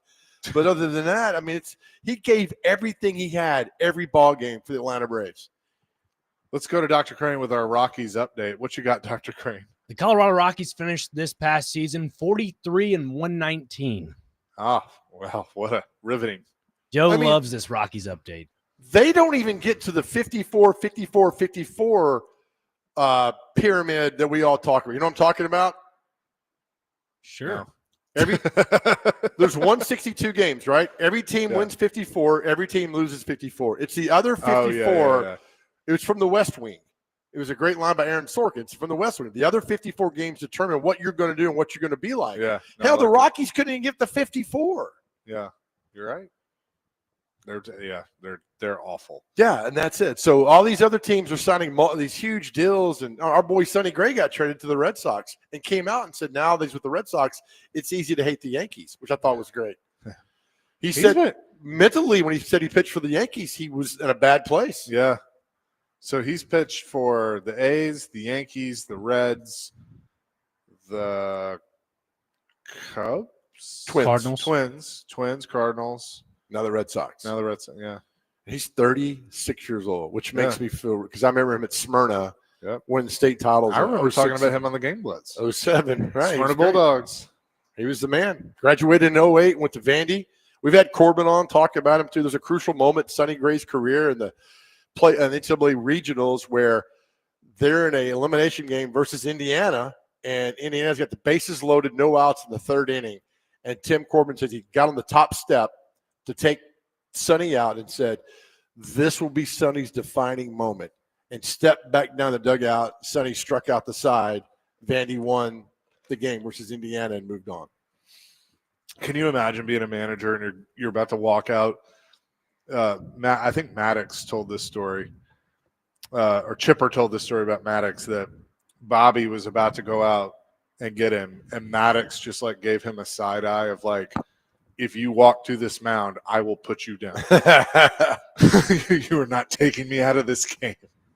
And Bobby was pissed, but Bobby left him in, and of course Maddox Is did what who Maddox was. Dr. Crane, I don't care about the World Baseball Championship. World Baseball Classic. You'll love it. Just watch it. When is it? I don't. This February. This February. Is it like the stupid NBA in-season tournament? No, it's before the season, but it's supposed to be like the World Cup, for baseball, essentially. Okay.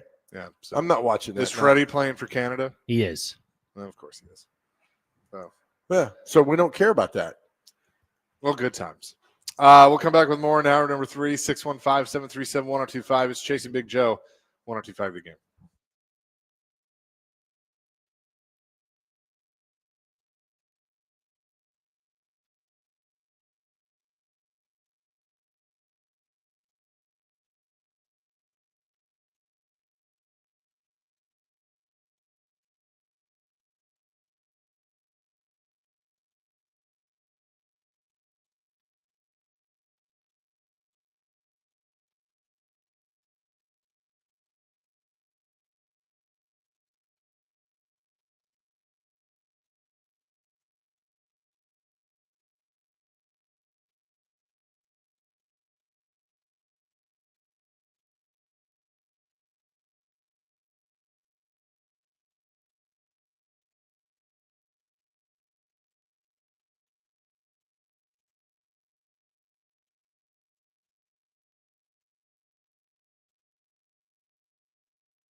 Chasing Big Joe, hour number 3, 102.5 The Game on this Tuesday. We're live at the Dunkin' in East Nashville. Adam Fingan has stopped by to say hello as he was in the neighborhood.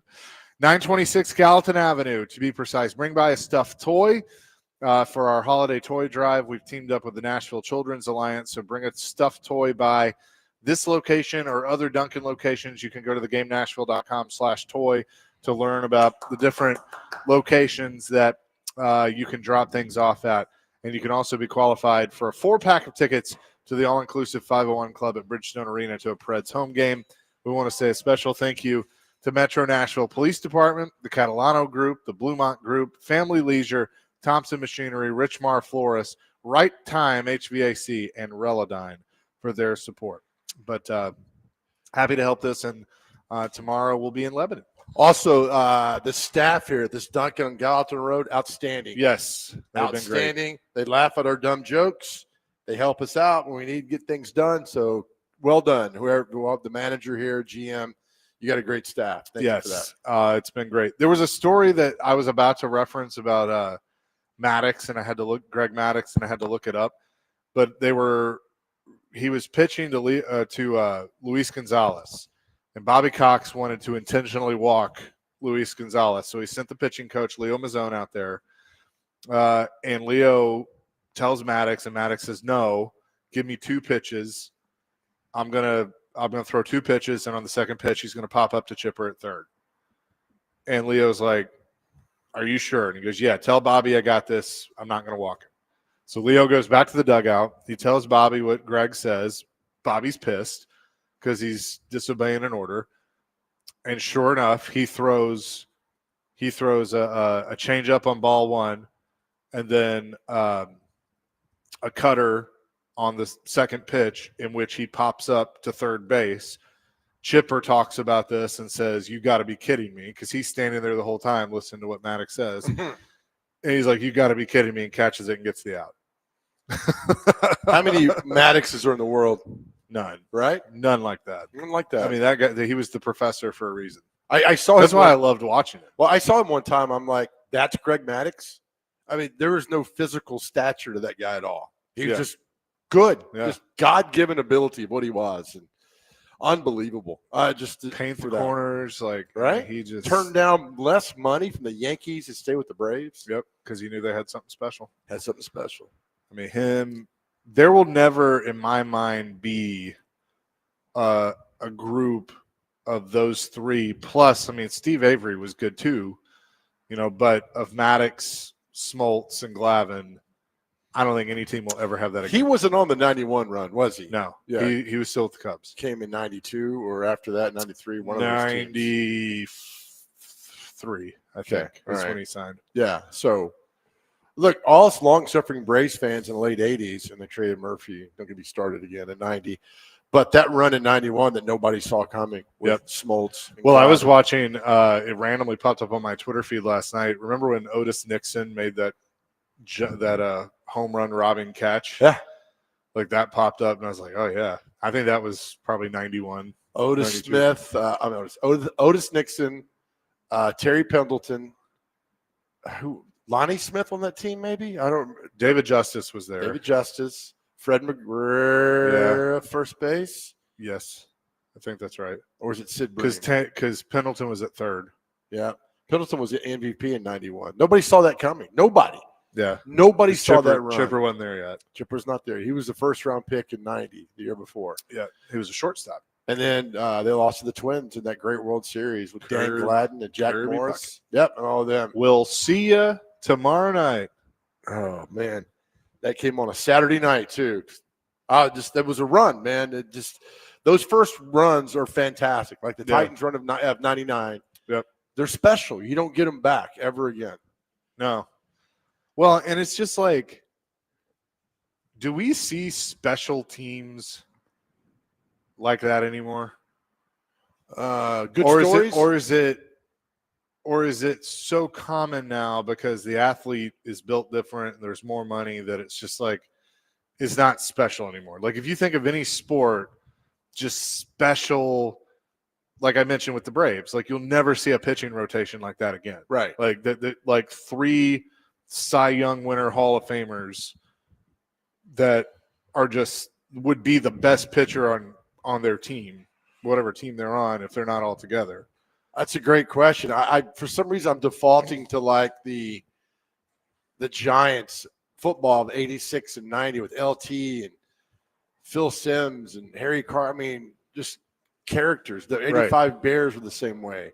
86 Giants were like that. I'm trying to think. I mean, like the Chiefs with Mahomes and Kelsey and Chris Jones and like, I mean, those are anybody else though. I mean, like the thing with Brady and the Patriots, Right. you can't really name 10 guys. Well, I can name off the entire Bears team in 85. that first run. I mean, you had Brady. I mean, the defense was probably got more credit. You had Vrabel and Bruschi and Rodney Harrison, and who was the one that they cut? I don't think Harrison was there that first Super Bowl. He came after. He may have. He may have still been with the Chargers. Who's the guy? That's it. There's a lot of So ins is and that outs. 2001? Yeah. I think the thing of the special team is that 1 year had to be perfect. Like the 85 Bears, perfect.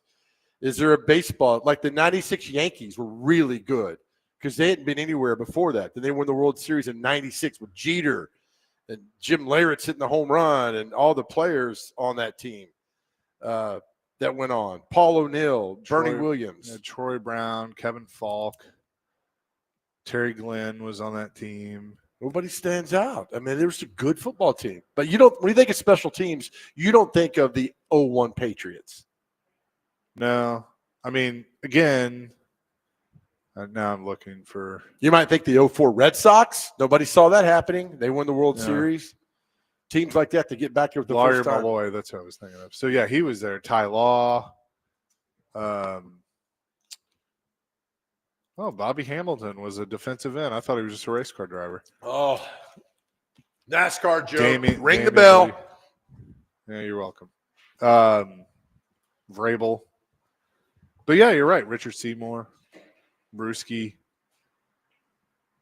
They're just Willie McGinnis. They were just not. But that's my point. Special. I mean, yeah, they win it. Yeah, that's great and everything. But that special one-time team that goes all the way and wins the championship. Thomas in Nashville. Don't forget big Ron Gant. He grew into a tree. He was so good before that wreck. Thanks, guys. Wreck. They have a wreck? I don't remember. I just remember they sent him back down to single A to learn how to play infield or second base, whatever it was. I don't remember.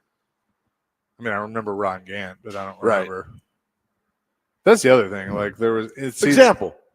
This Vanderbilt football team this year. Yeah. Right. Special. Yeah. Right? Yep. Stowers, Pavia. I know football, if you don't name, 22 guys. Yes. But that's something we'd never seen before. Never seen before. That's a special team. The 98 Vols were special the same way. Man, that was the year after I was with the Colts, and they should have won the year before, but they didn't. So those are teams that special mean a lot. Sure. Let's go to Ryan. He wants to talk a little Blue Raiders with Big Joe. Ryan, what's up? What's going on, Joe? How are you? What's up, man? Hey, I'm good too.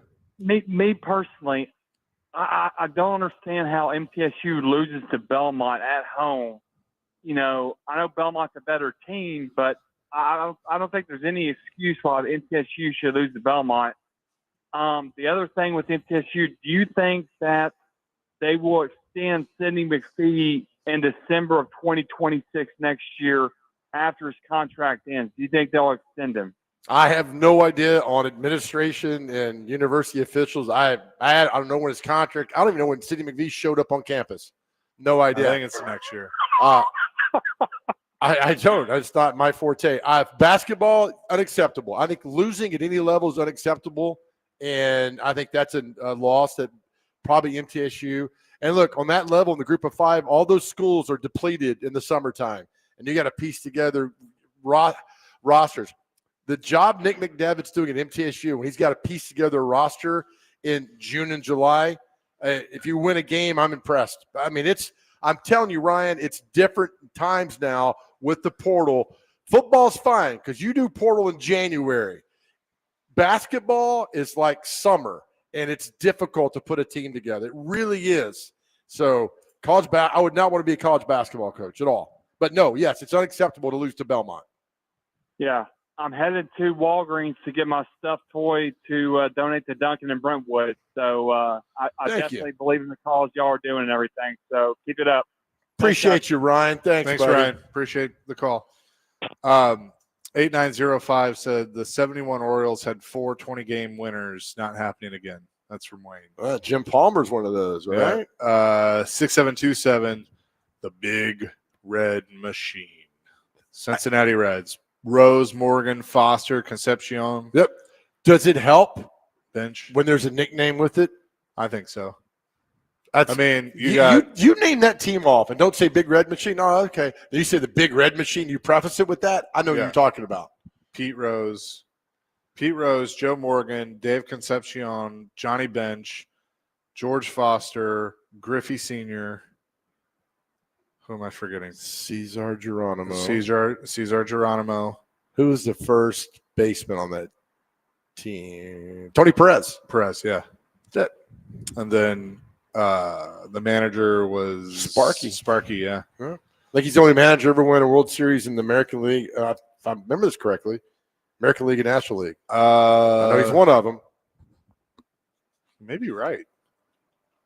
No, LaRussa. LaRussa won with the A's and Cardinals. Okay. Yeah. But I think he was until that point. Right. Yeah. And look at you, this baseball. Love it, man. Baseball in December. God. Dr. Crane, I wish it was opening day tomorrow. You're just jealous, Joe. Stop. Oh, that's great. 615-737-1025.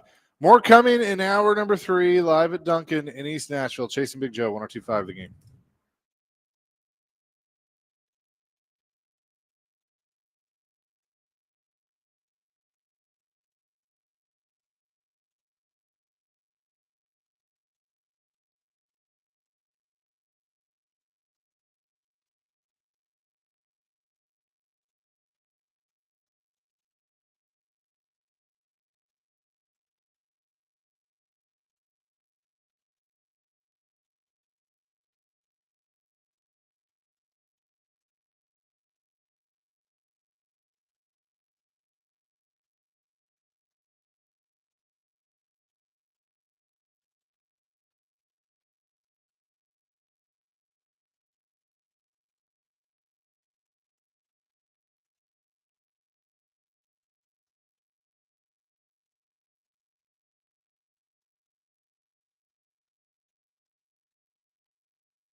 3-2 Atlanta, 2 men out in the 6th. High and deep to right field. This could be number 300, and it is for Dale Murphy. All right, let's take another look at number 300. Kind of a typical home run by Murphy, going toward right center field. Harper was back there, a former teammate, to watch it going over with plenty to spare. And everybody on their feet here now. They want a, there it is, away from Murphy, curtain call, and he does it. 300 Major League homers. Well done. Thank you for that. Tears in my eyes. Love Murphy. Is that the old Braves on TBS theme? It is. Well done. Thank you. Was that Skip Carey? Who was I on don't the call? think so. Or was that Ernie Johnson? it may have been Ernie. Pete Van Weir? Yeah, it may have been Ernie. It might I have don't been. I haven't heard their voices in so long. Right? I mean, that was a staple. You'd go home and you had to choose back in the 80s, Cubs or Braves. Yep. And I chose Braves. Yep. Thankfully, I chose Braves. You chose right. Chasing Big Joe live today. I wanted to bring this up because I saw this article on TennesseeTitans.com because we support Jim Wyatt and we love Jim Wyatt. The Titans blocked a punt on Sunday. It was the first punt block since 2012. Do you remember who blocked that punt in 2012? Oh God. October 11th, 2012 against Pittsburgh. Tim Shaw. Correct. It was Tim Shaw. So Jim wrote a cool article that when Mike McCoy went into the locker room, the special teams guys all put their arms to make a T, and they said this was for Tim. James Williams Sr. said, quote, "That was for Tim. That ball is for him. It's a blessing to do that for somebody like Tim who comes out every day and coaches us no matter what." That's pretty cool. So that was Williams blocking the punt, and it was the first time that since 2012 when Tim Shaw did that. I thought that was really Those are good stories that we need to hear about. I like that. Yeah. Titans special teams coordinator John Fossil has been preaching to players to, quote, change the date on the blocked punt. And on Sunday, the Titans made that happen. That's very cool. I like that. I'll tell you this. Whoever becomes the head coach, right? Keep John Fossil. Yeah, but not as head coach. No. Make him interim because if it's McCarthy, my guess is that'll be pretty easy because that was his special teams coach in Dallas. You think McCarthy's got a shot at this job? Yes. I think he's got a very good shot at this job. With Brinker and that connection to Green Bay, I think if you had to make me guess right now, it's going to be Matt Nagy or Mike McCarthy. I think it's McCarthy because I think Andy Reid is done. I have nothing to pin this on, and I think they make Matt Nagy coach. It could be, yeah. Because Mahomes has a really good relationship with him that I'm reading about. Yeah. And that's it. You stay there, and then you go after McCarthy. That is a wild card in all of this that we haven't brought up that could Andy, want to hang it up. Let's see. He's 67. Okay. So could he want to – How many wins? That's, Belichick wanted to beat Shula so bad for most wins. 9 away or something like that. Something on those lines. Andy Reid. Let's see about those Nuggets. Give me more of those nuggies. 279 wins. Oh, he's got a long way to go. I think Shula's through 29, maybe. Something like that, yeah. Something like that, man. That's a long way to go. Tony. Explain it again with those nuggies. Shula's at 328. Papa Bear's at 318. Belichick's at 302. Andy Reid at 279. What about that? Jeff Fisher telling us that story about George Halas, because Fisher played for George Halas for the Bears, and they were in the parking lot, and George Halas stops Fisher in the park, and he's explaining about punt returns to Fisher, and he's like, "All right, have a good day, Tom." And Halas walks off. He's like, he didn't even know my name. Well, I was dying. I was dying listening to the pregame show the other day, which you all have proven that you love what we're doing at the pregame show, so we appreciate that. 400% growth. But I was listening to Chris tell the story of Bruce Matthews changing all the names when Bud would walk in the room. So great, right? So great to do that. That was fantastic. I look up at Bruce Matthews has Derek Mason's nameplate. Derek, good game today you played. Well done. Chris Sanders gives a great story about how he had to get one pass in his rookie year to get a $50,000 bonus. And I said, how'd you get that check? I'm curious. Was it part of your game check? And I said, did you stop Bud in the hallway? He just threw a check at you and said, get out of my face. I don't want to see you again. So, all right, let's see if you get this. In the top 10 of coaches on the all-time win list, there are only 2 active. Andy Reid's one of them. Who's the other? Oh, that's a good one. Active coaches. The top 10. Tomlin? Good guess. That is correct. Okay. He is tied for 10th with Dan Reeves with 190. Where's Harbaugh? John. 14th. Okay, because he's been there at Baltimore since 08. Sean Payton is ahead of him at 13th with 181. Okay. All right. That makes nice. So the list, it's Shula, Hallis, Belichick, Reed, Landry at 5 with 250, Curly Lambeau at 6 with 226, Paul Brown at 7 with 213, Marty Schottenheimer at 8th with 200, Chuck Noll 9th with 193, Tomlin at 190, Dan Reeves at 190. Isn't that crazy? Reeves, no Super Bowl. Go back again. Belichick won 1 or won 6, whatever it was. Right. He's won a Super Bowl. Shula, yes. Shula, yes. Hallis. No, there was no Super Bowl. Right. Yeah. Reed, yes. Landry, yes. Lambeau, no. He wouldn't. No Super Bowl time. Paul Brown, no. Did he coach into the Super Bowl era? I don't remember. 75 with the Bengals. So he did. 68 to 75 with the Bengals.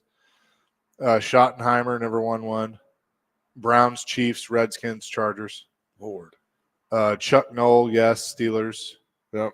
Tomlin, yes, with the Steelers. Reeves, Broncos, Giants. Falcons. Where's Chuck Knox on that list? Does it go 12th. Down? He's 12th? Yeah. How many wins? 186. Yeah, he's a great coach, man.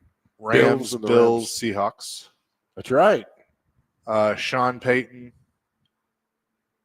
Harbaugh, McCarthy's 15th. Where's Parcells on that list? He is tied for 17th. Okay. With an active coach. It's not Pete Carroll. It is Pete Carroll. Is it? 172. I keep forgetting Pete Carroll coached in the 90s as Jets, Patriots, Seahawks, Raiders. Compare Fisher and Gruden real quick while you're there. Well, it's funny. So 15th is Mike McCarthy. 17th, Parcells and Pete Carroll. Do you know who 16th is? I have no idea. It is Jeff Fisher. But what's 173. How many losses? 165. And one. He has one tie. And one tie. Gruden.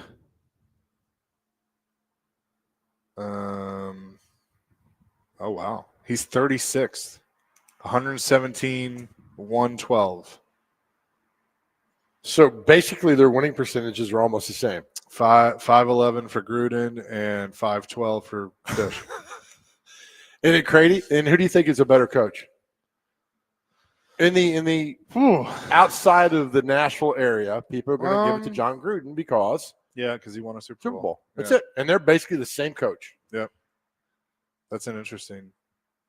But yeah, Mike McCarthy's 15th. How many wins? 174. So we got those all in Green Bay from 06 to. He got 125 in Green Bay, 49 in Dallas. Okay. What was his last year in Green Bay? 18? Because LaFleur came in 19, right? Yes. So 06 to 18? Mm-hmm. Maybe look, he's 4 wins behind John Harbaugh. He's 7 wins behind Sean Payton. He's 12 behind Chuck Knox. You know what else he is? Unemployed. Super Bowl winner. He is a Super Bowl winner. Right. I mean, look, I'm talking myself more into it.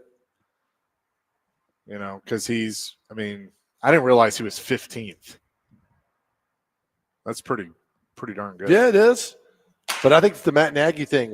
He's got one more win than Fish. Perfect. 2 more wins than Parcells and Pete Carroll. Shanahan is tied for 19th with Tom Coughlin.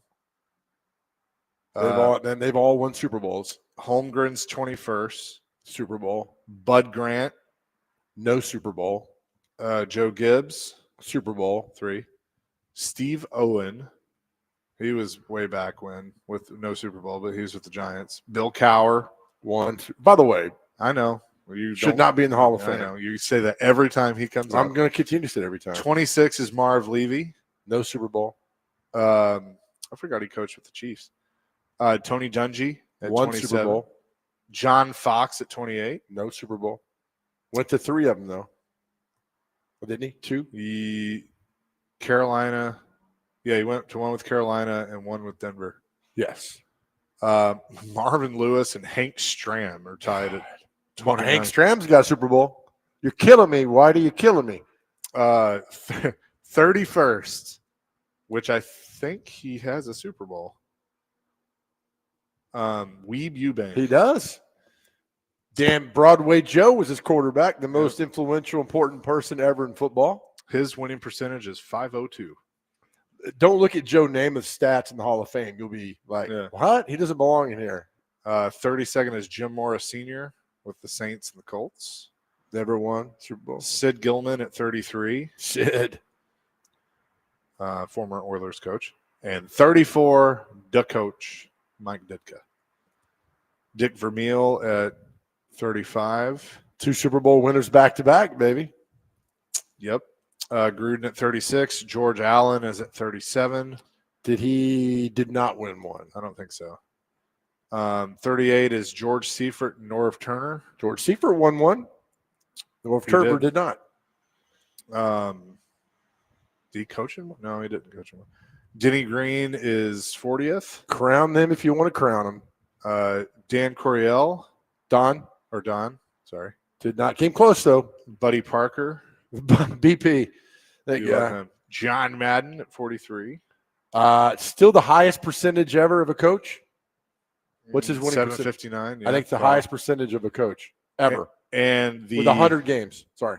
And the last coach on this list with over 100 wins at number 44 with a winning percentage of .498 and a record of 102, 103, and 2,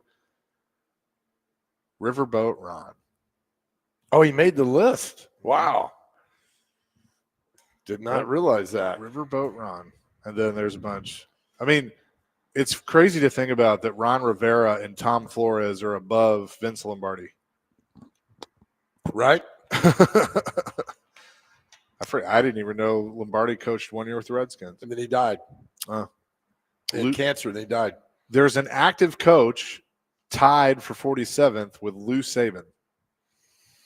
And how many wins would that be? 95. Active coach. Let me go down. AFC and FC. AFC. 2017 was his first year. 2017 was his first year. Hold on now. Let me go down to the divisions. Broncos. So he's been there since 2017. Same team. 2017. 95, 49, and 0. It's not Vrabel. No, he probably has the highest active winning percentage. He's still. Oh God, this is going to be crazy now. Not AFC South. It's not AFC North. Nope. AFC East. Yes. Is it the Bills coach? Sean McDermott. That is correct. Okay. It's crazy, man. Looking at this list is just crazy. Sean McVay is at 90. He's tied with Buck Shaw at 52nd. Oh, Buck Shaw. That guy. You look at something. Bill Walsh only had 92 wins. 3 Super Bowls, though. Yep. Reinvented football as we know it. Yep. 609 win percentage. Now I'm curious. Now you got me curious on the win percentage. It's good to see you curious. So Madden is at 759. There's a few ahead of him. The Guy Chamberlain is ahead of him. But how many games? He's 58 career wins. 58, 16, and 7. Madden won 100, right? 103, 32, and 7. I think the qualification is 100 win. You have to win 100 games. Because Lombardi has 738. Yeah. And then Madden's like, see ya. I'd rather coach. Got my Super Bowl. Okay, one more. The active NFL coaches with Now it's not 100. They're not at 100 wins. They're at 100 games, or one is. Actually, maybe not. But the active with 691 is Nick Sirianni. It's pretty good. He's 56, 25, and 0. Damn, man got a Super Bowl too. Jim Harbaugh is 64, 29, and 1. Let me ask you a real quick question before we go to the break. We said this earlier. Amy Adams, more upset if Vrabel wins the Super Bowl or the Texans? Vrabel. I think Vrabel. Okay.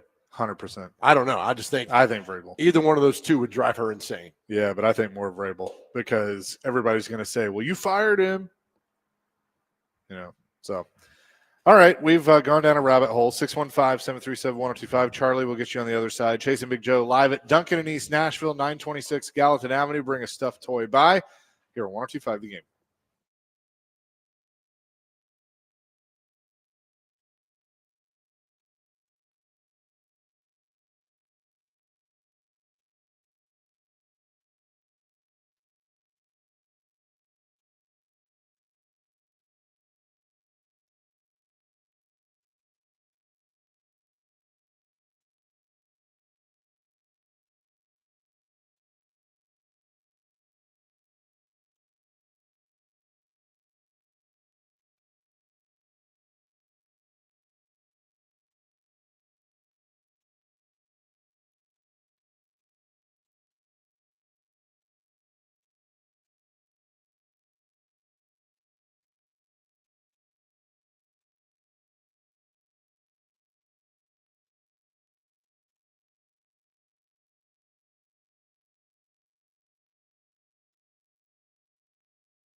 Chasing Big Joe, 102.5 the game. Thanks for the toys, everybody. Woo! We're just sitting here talking to everybody, bringing toys by. We've had some celebrities come by.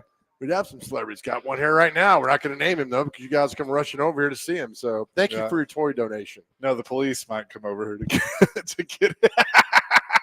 Thank you for all that. Everybody, welcome back. He ran. Sorry about that, Dr. Crane. That's okay. I was kind of a little slow on my return as well, so it's all good. That's okay. So we can blame you then. Yeah, that's right. Yeah. The All SEC football team presented by Allstate has been announced for the 2025 season. They just sent this out. 12 Southeastern Conference schools placed a member on the All SEC coaches football first team as voted on by the league's head coaches. The first, second, and third teams were announced today. Missouri leads the way with 4 representatives on the first team, while Oklahoma, Texas, and Texas A&M each had 3. Texas A&M's Casey Concepcion earned first team honors at wide receiver, all-purpose, and return. Give us the good stuff. First team All SEC at quarterback from the Vanderbilt Commodores. Good. Diego Pavia. Hell yeah, as it should be. I thought they'd be cool and get somebody else in there. Good job. At running back from Missouri, Amon Hardy and Kawan Lacey from Ole Miss. Wide receiver Chris Brazel II from Tennessee and Concepcion from Texas A&M. At tight end from Vanderbilt. Good. Eli Stowers. Offensive line, Caden Proctor from Alabama. Trey Zune III from A&M. Keegan Trost from Missouri. Trevor Gooseby from Texas. Center, Jake Slaughter from Florida. And then I mentioned Concepcion with the all-purpose from Texas A&M. On defense, defensive lineman, Cassius Howell from Texas A&M. Colin Simmons from Texas. Zion Young from Mizzou. And R. Mason Thomas from Oklahoma. What, our guy from Auburn didn't make it? Linebackers, C.J. Allen from Georgia, Xavier Atkins from Auburn, Josiah Trotter from Mizzou. DBs, Mansour Delane from LSU, Bray Hubbard from Alabama, Michael Toffee from Texas, and A.J. Halsey from LSU. So, no, I guess not. This is first team still. Oh, man. You don't care about kickers. Offense for well, you don't. I don't. Not at all. Second team All SEC quarterbacks, Chambliss from Ole Miss and Ty Simpson from Alabama. Deshaun Bishop from Tennessee is one of the running backs. I'll give you some others that stand out to me. Aaron Carter was second team for Tennessee, linebacker. Smyrna. Yep. Again, you don't care about kickers. Nope. Third team, Gunnar Stockton from Georgia. Jeremiah Cobb from Auburn. Nate Frazier from Georgia at running back. Nick Frazier. Lance Hurd, offensive lineman from Tennessee. You heard. K'Ron Crawford, is that who you were talking about? We interviewed him during that might have been media days. Big defensive lineman from Auburn. Ty Redmond and Colton Hood were DBs for Tennessee. Oh, good in the hood. So there you go. Let's see all. Good. So good for Diego. Yeah, and Eli Stowers. So last time Vanderbilt probably had an All-SEC quarterback was 05 with Cutler, I'm assuming. I would think so. Real quick, Charlie wants to win on NFL coaches. Charlie, what's up? Hey, thanks for taking my call. No, you was talking about Lombardi coaching at the Redskins for that 1 year. Sonny Jurgensen said that was the biggest regret of his life, that he only had him for 1 year. He said there's no telling what they could have done if he'd stayed there. Basically, he's talking about him being a cheat code and how smart he was, and he was that good of a coach. But I just thought I'd throw that out there, buddy. Well, thank you. Somebody actually earlier, we talked about bringing quarterbacks back. I had no idea that Sonny Jurgensen was still alive. Oh, yeah, man, he's one of my favorites. He can throw the ball behind his back like nobody's business. Yeah, that was a tweet. It's like maybe he can still throw the ball behind his back to do that. But they don't make guys like that anymore. You know that? Not with a beer belly. You're right. Thank you for that. See you, man. So Thank true. you, Charlie. Appreciate that. Coming up next, we'll tell you what day it is and celebrity birthdays. Chasing Big Joe live at Duncan in East Nashville, 102.5 The Game.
Chasing Big Joe, 102.5 The Game here on this Tuesday. We've been at Duncan here in East Nashville, 926 Gallatin Avenue. And we've had some good friends stop by. So that's been cool and they to see. donated toys. They did. They did. So we love that even more. We do, and thanks for everybody that has stopped by and donated stuffed toys for a great cause for the Nashville Children's Alliance. With that, let's get to what day is it and celebrity birthdays. All right, first on the list, we have Christmas card today. So if you got a Christmas card, make sure you send it out. I don't know if you guys have sent yours yet, but nope. All right. International Day of Veterinary Medicine. So shout out for the animals. International Anti-Corruption Day. That's yeah, I don't know. That's good. We National Llama Day is today. So Oh yeah, I love llama. do llamas do they like give out milk? Or am I thinking of camels? Well, camels hold a lot of water. Yeah, they hold water. I guess llamas give do out that. milk. I guess llamas, yeah. Should be llama milk, maybe. I don't know. I don't know why I thought that, but National Opal Apples Day is today. Apples are pretty good for you. Let's see. National Pastry Day, cinnamon rolls and all that. Pastry? Yeah, pastry. Okay, Yep. thought you said something else. No. No. Weary Willie Day is today. And then last but not least, World Techno Day. So shout out to the tech heads. Love it.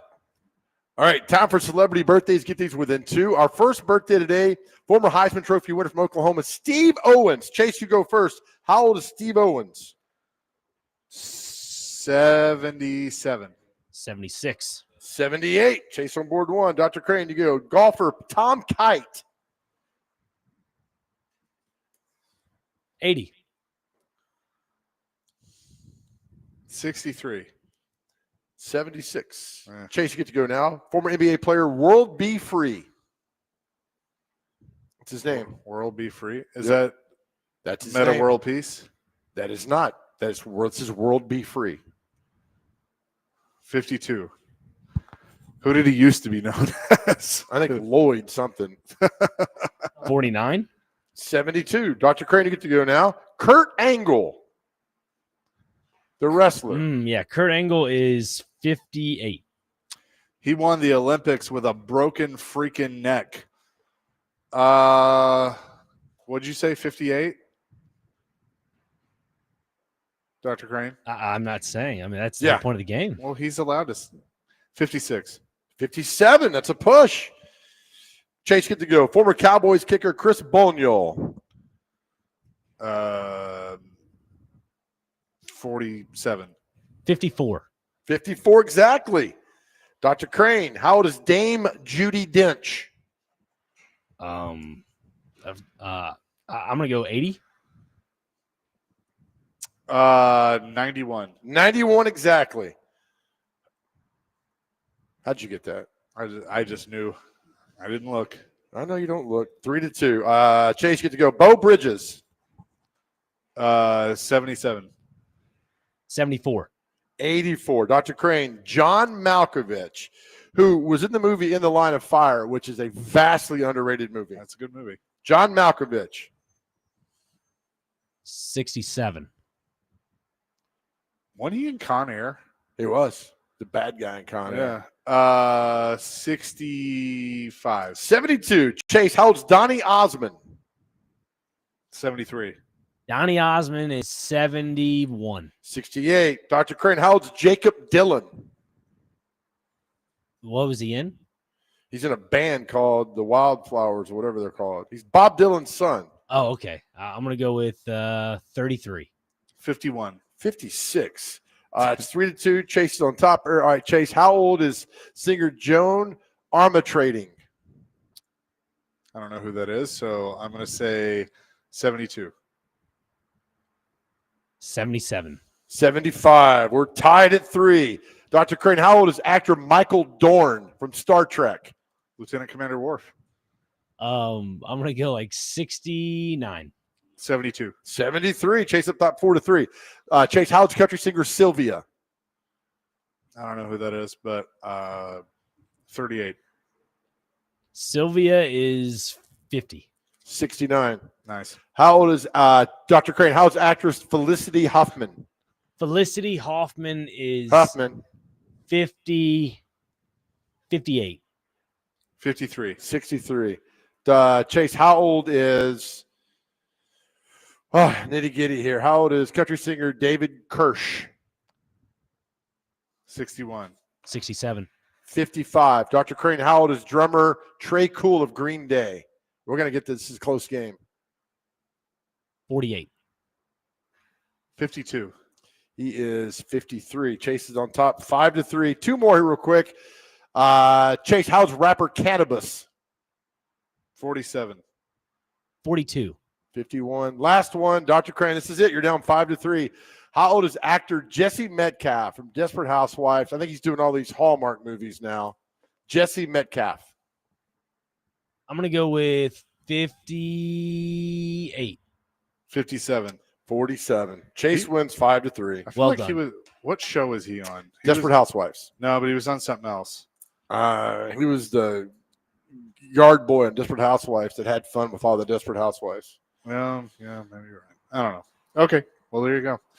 Thanks to Duncan here in East Nashville for having us today. Again, you can go to thegamenashville.com/toy where you can find all the list of Duncan locations. You can donate a stuffed toy for the Nashville Children's Alliance. And again, we're happy to be paired up with them. And you can qualify for a 4-pack of tickets in the all-inclusive 501 Club at Bridgestone Arena to a Preds home game. And again, thanks to Metro Nashville Police Department, the Catalano Group, the Bluemont Group, Family Leisure, Thompson Machinery, Richmar Florist, Right Time HVAC, and Relodyne for their support. That's going to do it for us. DVD coming up next. Yeah, as we leave every show with every message to our guys out there, if you are struggling, we just ask that you reach out and talk to somebody. Please talk out to somebody who saved my life. It can be for yours. If you need help, just go to our website, thegamenashville.com. Click on the Chase and Big Joe Show.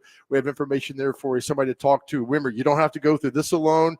I'm telling you, if you reach out and talk to somebody, it gets things flowing. It gets things better in your life. Tell you all the time, dark clouds move out of the way for sunshine and beautiful sun and beautiful things happening to you. Find the gratitude. Reach out to us. If you need to talk, we're here for you all the time. As we say all the time, I'd rather hear your story than go to your funeral, right? That's why I need you here with us. Our world is a better place because you are here. Know that we love you. More importantly, more than anything else in this world, God loves you. Amen to that. Peace, love, rock and roll. DVD coming your way next from Bridgestone Arena. Barry Trotz at 5 o'clock on 102.5 The Game.